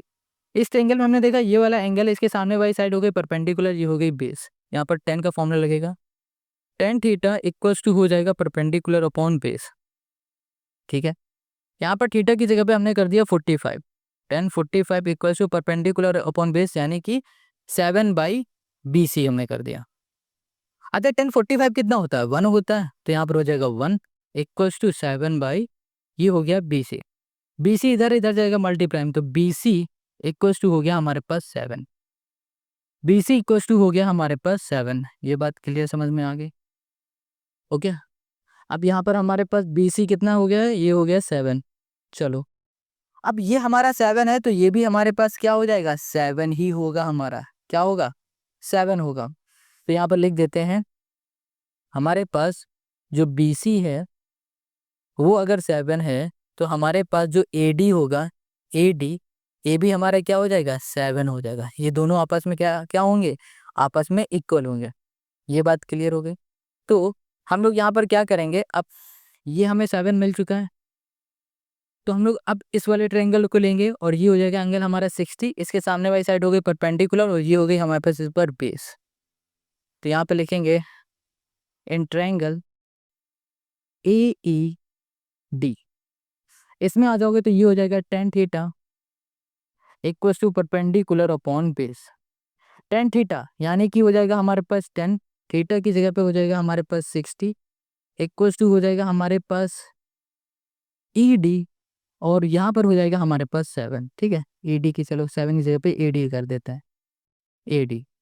अब यहाँ पर 1060, इसकी वैल्यू क्या होगी? आप कहोगे 1/√3, सॉरी आप कहोगे √3, यहाँ पर हो गया √3 इक्वल्स टू ED। ED हमें पता नहीं है तो ED को ED लिख दो, और AD हमें पता है जो कि है 7, यहाँ पर हो गया 7, इधर चला जाएगा तो 7√3। 7√3 हमें क्या मिल गया? AD मिल गया। देखो ध्यान से, AD हमें मिला है 7√3, ये हो गया 7√3। अभी हमने बताया ये 7 है तो ये भी हमारा क्या हो जाएगा? 7 हो जाएगा। अब इन दोनों को ऐड कर देंगे तो इस टावर की हमें हाइट मिल जाएगी। तो हम लोग यहाँ पे लिखेंगे EC इक्वल्स टू होगा हमारे पास ED प्लस CD, ठीक है। ED हमें पता है कितना है? ED अभी हमने फाइंड किया 7√3, और यहाँ पर CD हमें पता है 7 है, ठीक है। तो यहाँ पर 7 को कॉमन ले लेंगे तो यहाँ पर हो जाएगा हमारे पास √3 प्लस 1। तो यहाँ पर EC यानी कि हमारा जो टावर है उसकी हाइट हमें मिल गई है। तो यहाँ पर लिखेंगे hence the tower, the height of the tower, the height of the, यहाँ पर हो गया tower, height of the tower हमारे पास कितना हो गया? 7। ये हो गया √3 प्लस 1। बस हमें यही फाइंड करना था और यही हो गया इस क्वेश्चन का हमारा सोल्यूशन। आई होप आपको यहाँ पर क्वेश्चन नंबर 12 समझ में आ गया। देखो यार, क्वेश्चन जो 12 है ना, मोस्ट इंपॉर्टेंट क्वेश्चन है, इसे अच्छे से लगाना, बार बार प्रैक्टिस करो, आपको समझ में आएगा जरूर। अब आते हैं next question. Question 13, as observe from the top of a 75 metre high lighthouse from the sea level the angle of depression of two ship are 30 degree and 45 degree if one ship is exactly behind the other on the same side of the lighthouse, find the distance between the two ship. ध्यान से देखो, question क्या कह रहा है? Question कह रहा है लाइट हाउस से ऑब्जर्व किया जा रहा है शिप को, दो शिप है, एक आगे एक जस्ट उसी के पीछे है। तो जब ऑब्जर्व किया जा रहा है तो एंगल ऑफ डिप्रेशन बन रहा है, इस बार क्या बन रहा है? Angle of depression. ये हो गया हमारा सी, ठीक है। यहाँ पर बना है लाइट हाउस है, ओके। अब लाइट हाउस से जब पहली बार देखा गया तो एक हमें यहाँ पर शिप दिख गया, ये शिप है। ये जो शिप दिख रहा है तो इसका जो एंगल ऑफ एलिवेशन बन रहा है वो बन रहा है यहाँ पर 45 डिग्री का, ठीक। कितना बन रहा है यहाँ पर हमारे पास? 45 डिग्री का। देख लेते हैं एक बार। हाँ ठीक है, कितना है? 45 डिग्री का। चलो, यहाँ पर एंगल ऑफ डिप्रेशन बनेगा तो एक ये हॉरिजेंटल लाइन आएगी, तो यहाँ हो गया हमारे पास 45 डिग्री। अब फिर से यहीं से एक और शिप को ऑब्जर्व किया जा रहा है, तो फिर से एंगल ऑफ एलिवेशन एक बन रहा है, सॉरी एंगल ऑफ डिप्रेशन बन रहा है जो कि हमारे पास 30 डिग्री का। ये एंगल ऑफ डिप्रेशन बन गया 30 डिग्री, ठीक है। दोनों ही एंगल ऑफ डिप्रेशन है यहाँ पर। इतनी बात क्लियर हो गई। अब देखो, ये अगर 45 है ये पूरा, तो ये भी हमारा 45 होगा। ये हमारी हॉरिजेंटल लाइन है तो ये इसके पैरेलल होगी, ये ट्रांसवर्सल हो गई तो ये 45 तो ये 45। ये बात तो आपको पता है। ये हमारे पास 30 है ये वाला एंगल, तो ये भी हमारा क्या हो जाएगा? 30 हो जाएगा। ये हो गया 30। अब क्वेश्चन ने हमसे पूछा क्या, इसको देखो, कह रहा find the distance between two ship. दो शिप के बीच की डिस्टेंस पूछी है, यहाँ से लेकर यहाँ तक। अगर हम लोग इसकी नेमिंग कर देते हैं, इसको ए बोल देते हैं, इसको बी बोल देते हैं, इसको सी बोल देते हैं, इसे डी बोल देते हैं, तो हमें यहाँ पर सी डी की डिस्टेंस फाइंड करने हैं। कैसे फाइंड करेंगे? बहुत आसान है। क्वेश्चन ने बताया कि जो ये हमारे पास लाइट हाउस है इसकी जो हाइट है वो कितनी है? 75 मीटर है, 75 मीटर है। तो हम लोग क्या करेंगे? पहले इसको फाइंड करेंगे, फिर इस पूरे को फाइंड कर लेंगे, फिर इस पूरे में से ये माइनस कर देंगे तो ये मिल जाएगा। समझ में आ गया? तो चलो अब क्वेश्चन नंबर 13 के हम लोग सोल्यूशन पे आते हैं। सबसे पहले देखो इस एंगल को, ये एंगल के सामने जो भी साइड है ये परपेंडिकुलर है, ये बेस है। तो यहाँ पर परपेंडिकुलर और बेस किस फॉर्मूले में आएगा? 10 के। तो यहाँ लिखा 10 थीटा। 10 थीटा इक्वल्स टू हो गया हमारे पास परपेंडिकुलर अपॉन बेस। थीटा की जगह पे हम लोग क्या लिख सकते हैं? 45 डिग्री। तो यहाँ पर हो गया 10, ये हो गया हमारे पास 45 इक्वल्स टू हो गया परपेंडिकुलर 75, बेस हो जाएगा हमारे पास BC, BC हो गया, ठीक है। 1045 इसकी वैल्यू क्या होगी? 1 होती है, तो यहाँ पर 1 हो गई इक्वल्स टू 75, यानी कि डिवाइड में हो गया BC, BC को हम इधर भेज देते हैं, BC इक्वल्स टू हो गया 75।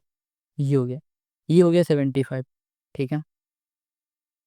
अब देखो यहाँ पर ना हमारे पास क्या है? एंगल 30 है। इसकी बात कर लेते हैं फिर से, तो चलो यहाँ पे लिख देंगे इन ट्रायंगल ABD, इस बड़े वाले ट्रायंगल की बात कर रहे हैं। तो यहाँ पर फिर से देखो ये वाला एंगल इसके सामने वाली साइड परपेंडिकुलर, पूरी साइड होगी बेस। तो यहाँ पर हम लोग क्या लिखेंगे, टेन थीटा। थीटा की जगह पे हम लोग लिखेंगे 30 इक्वल्स टू, यहाँ पर हो जाएगा हमारे पास परपेंडिकुलर जो कि है 75 अपॉन बेस। बेस क्या हो जाएगा, बेस हो जाएगा हमारे पास बी डी। टेन थर्टी की वैल्यू होगी 1/√3, यहाँ पर आ गया 1/√3 इक्वल्स टू 75। अब देखो जो बी डी है ये कैसे बनेगा, बी डी बनेगा B C plus C D. B C plus C D, B C हो गया हमारे पास 75 प्लस सी डी को सी डी लिख देते हैं ऐसे ही। अब इसको इधर भेज दो, इसको इधर भेज दो, तो यहाँ पर हो गया हमारे पास 75 प्लस सी डी, और यहाँ पर हो गया 75 और यहाँ पर हो गया √3, ये आ गया हमारे पास। इसको उठा के इधर भेज दो, C D equal to 75√3 minus 75 हो गया। ठीक है, 75 को इधर भेज दो, तो यहाँ पर देखो क्या आएगा, 75 यहाँ पे 75 यहाँ पे 75 को हम लोगों ने कॉमन कर दिया, यहाँ पर हो गया √3 - 1, यहाँ पर हो गया हमारे पास सी डी। सी डी हमें क्या मिल गया, सी डी मिल गया 75√3 - 1 मिल गया। ठीक है, अब ये सी डी हमें फाइंड करना था ना दोनों शिप के बीच की डिस्टेंस, तो सी डी क्या है, दो शिप के बीच की डिस्टेंस, और यही हो गया हमारे पास इस क्वेश्चन का आंसर। आप चाहो तो यहाँ पर लिख भी सकते हो, the distance between two ship is this, the distance between two ship is 75√3 - 1, और यही हो गया क्वेश्चन नंबर 13 का हमारा आंसर। आई होप आपको क्वेश्चन नंबर 13 भी समझ में आ गया।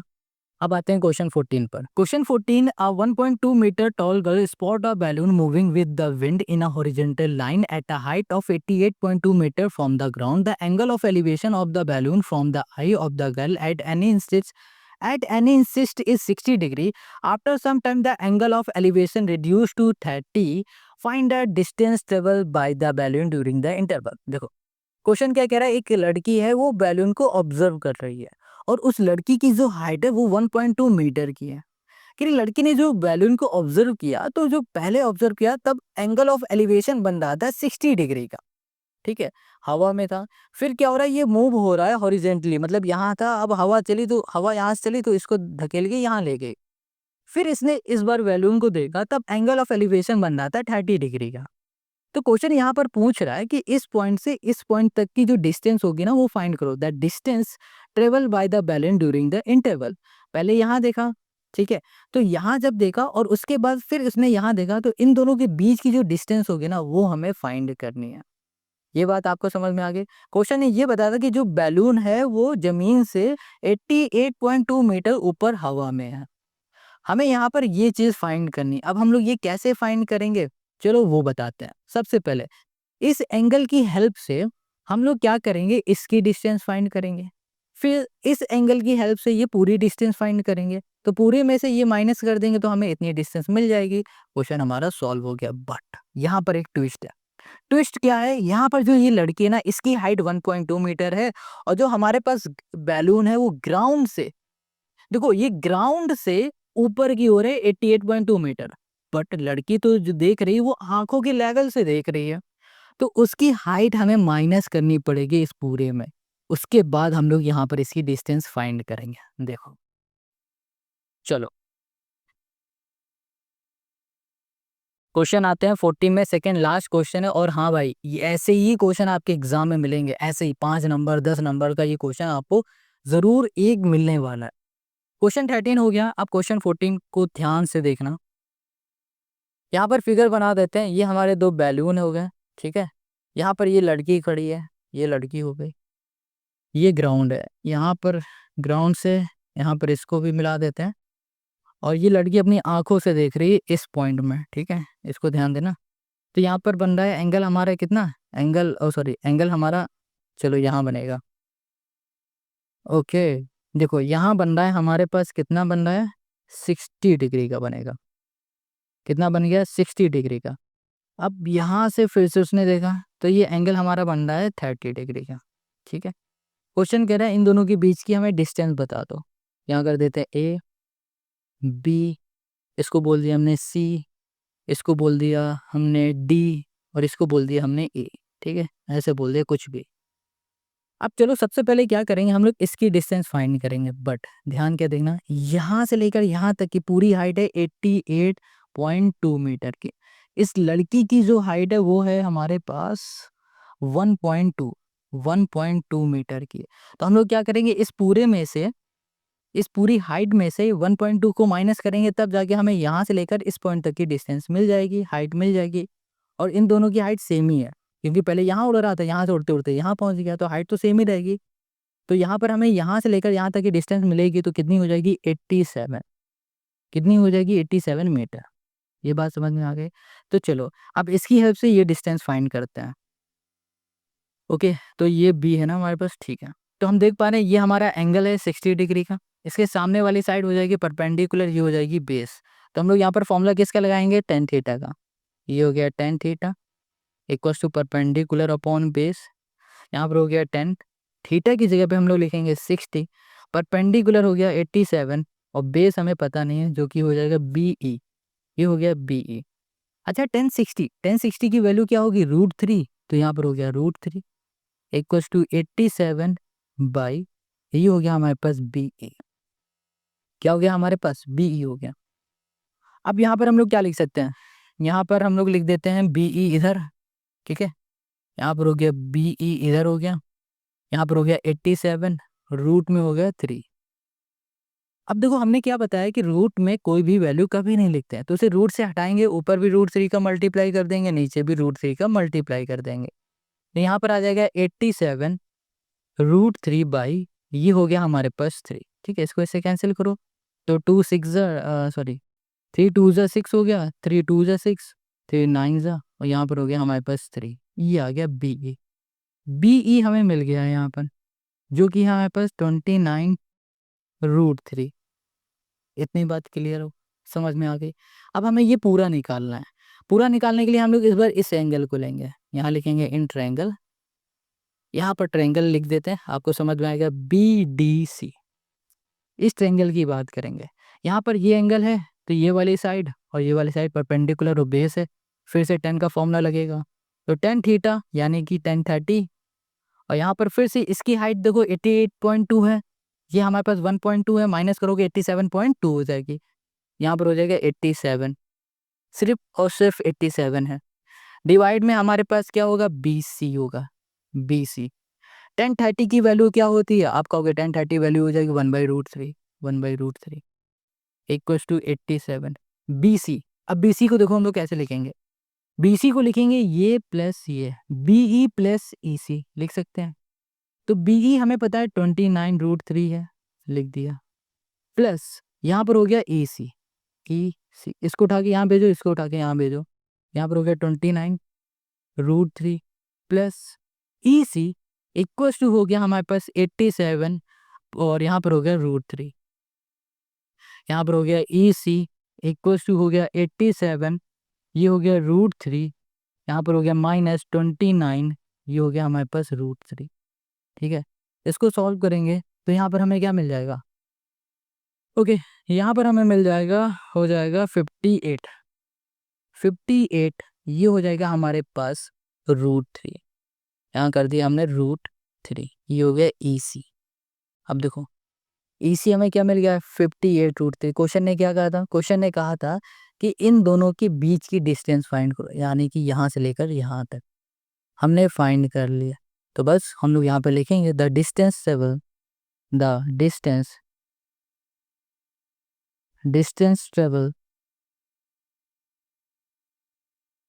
ट्रेवल बाय बैलून कितना हो जाएगा हमारे पास 58 √3 मीटर। बस यही फाइंड करना था और यही हो गया क्वेश्चन नंबर 14 का हमारा आंसर। आई होप आपको समझ में आ गया।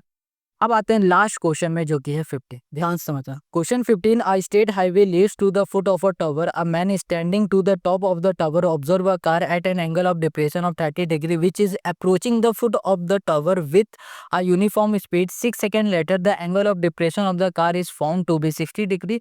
Find the time taken by the car to reach the foot of the tower from the point. देखो क्वेश्चन 15 क्या कह रहा है, क्वेश्चन 15 यहाँ पर क्या कह रहा है कि भाई साहब एक टावर में बंदा खड़ा हुआ है, वो कार को ऑब्जर्व कर रहा है, जो कि कार हमारी हाईवे से जा रही है। पहले उसने कार को ऑब्जर्व किया तो एंगल ऑफ डिप्रेशन बन रहा है जो कि 30 डिग्री का।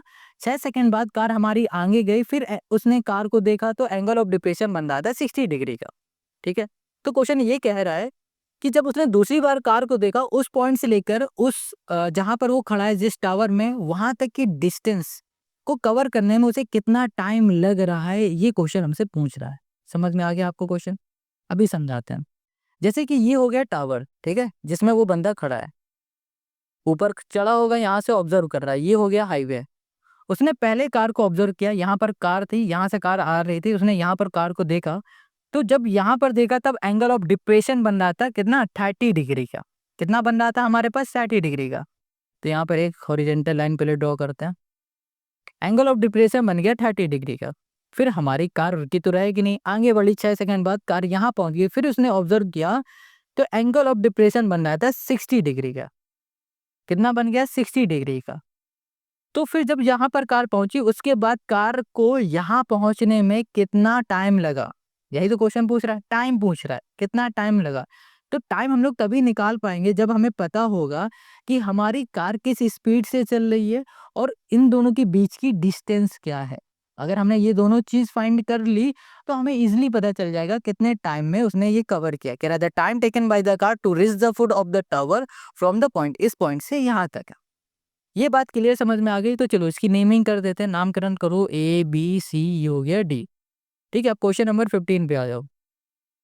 अब ध्यान से देखो, हमें कैसे इसे सॉल्व करना है वो समझना है। सबसे पहले यहाँ पर देखो, ये हमारी हॉरिजॉन्टल लाइन है और ये लाइन है, ये दोनों आपस में क्या होंगी, पैरेलल होंगी। तो ये वाला जो एंगल होगा और ये वाला एंगल होगा हमारा आपस में इक्वल होगा, ये भी 30 डिग्री का होगा।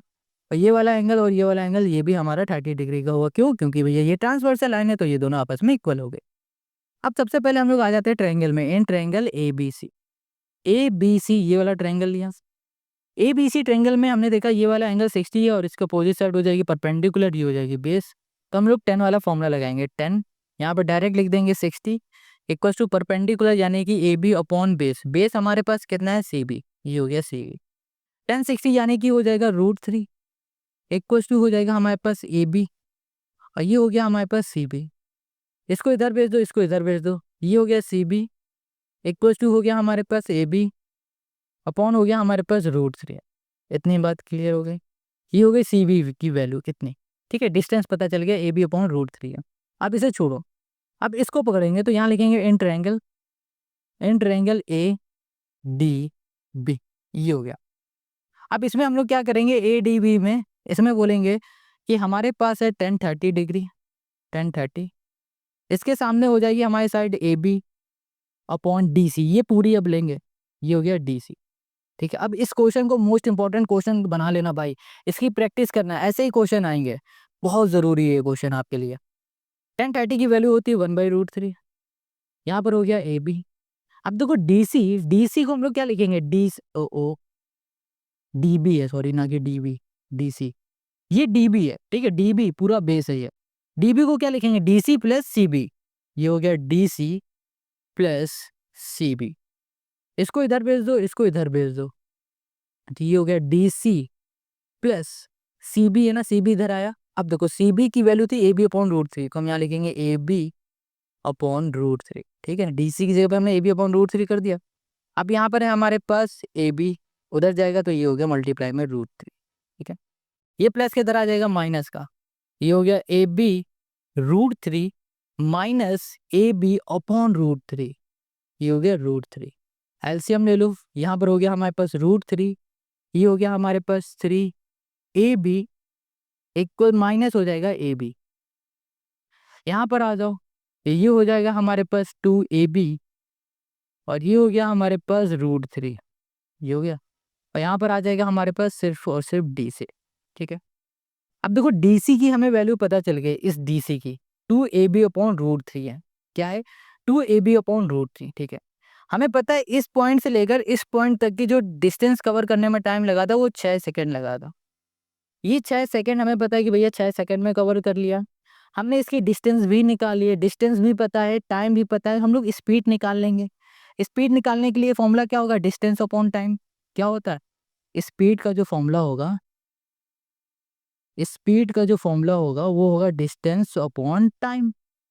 डिस्टेंस हमें पता है कितना है, 2ab अपॉन √3, और टाइम कितना है हमारे पास, 6 सेकंड का।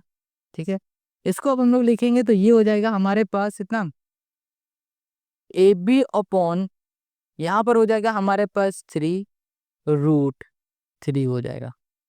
कितना हो गया, 3√3। ठीक है, ये हो गया स्पीड। हमें स्पीड पता चल गया, हमें पता चल गया कि हमारी जो कार थी वो इस स्पीड से चल रही है, किस स्पीड से, ab अपॉन 3√3, स्पीड पता चल गया।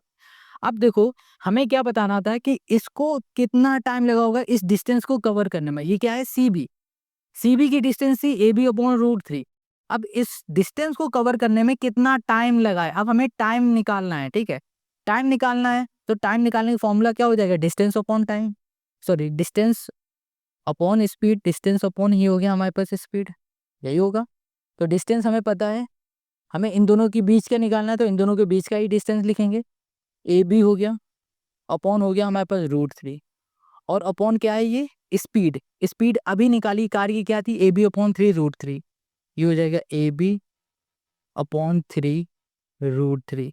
इसका इससे मल्टीप्लाई और इसका इससे मल्टीप्लाई, तो यहाँ पर हो जाएगा हमारे पास 3√3, ये हो गया हमारे पास ए बी, और यहाँ पर हो गया √3, और ये हो गया हमारे पास ए बी। ए बी से ए बी कैंसिल हो गया हमारे पास। ठीक है, √3 से √3 कैंसिल हो गया, बचा क्या हमारे पास 3, ये हो गया 3 सेकेंड। यानी कि हमें ये पता चल गया कि इसको इस पॉइंट से इस पॉइंट की डिस्टेंस को कवर करने में सिर्फ और सिर्फ 3 सेकेंड लगे हुए हैं। ये बात क्लियर होगी। अब बस यहाँ पर लिख देंगे, यहाँ पर car will take 3 second, take 3 second to reach the foot of the tower, foot of the tower. ठीक है, इतनी बात क्लियर हो गई, समझ में आ गया कितना सिंपल इजी था। देखो इस क्वेश्चन को ना कई बार लगाओ, 2 बार लगाओ, 3 बार लगाओ, मुझे पता है कि इसमें आपको यहाँ पर कहीं प्रॉब्लम जरूर आ रही होगी पहली बार में, बट आप कमेंट करो कि भैया हाँ पहली बार में समझ में आ गया, नहीं समझ में आया तो भी कमेंट करो भैया नहीं समझ में आया, बट फिर भी आप एक बार इसको देखो, क्वेश्चन को अच्छे से समझो, फिर खुद से करने की कोशिश करो, आपको क्वेश्चन समझ में आएगा। फिर भी अगर नहीं आता तो कमेंट करके बताओ, हम फिर से आपके लिए इस क्वेश्चन के लिए अलग वीडियो बना देंगे। तो मिलते हैं नेक्स्ट वीडियो में। नेक्स्ट वीडियो में हम लोग क्या करने वाले हैं उसे देख लो। नेक्स्ट वीडियो में हम लोग नेक्स्ट चैप्टर को पढ़ेंगे, सर्कल।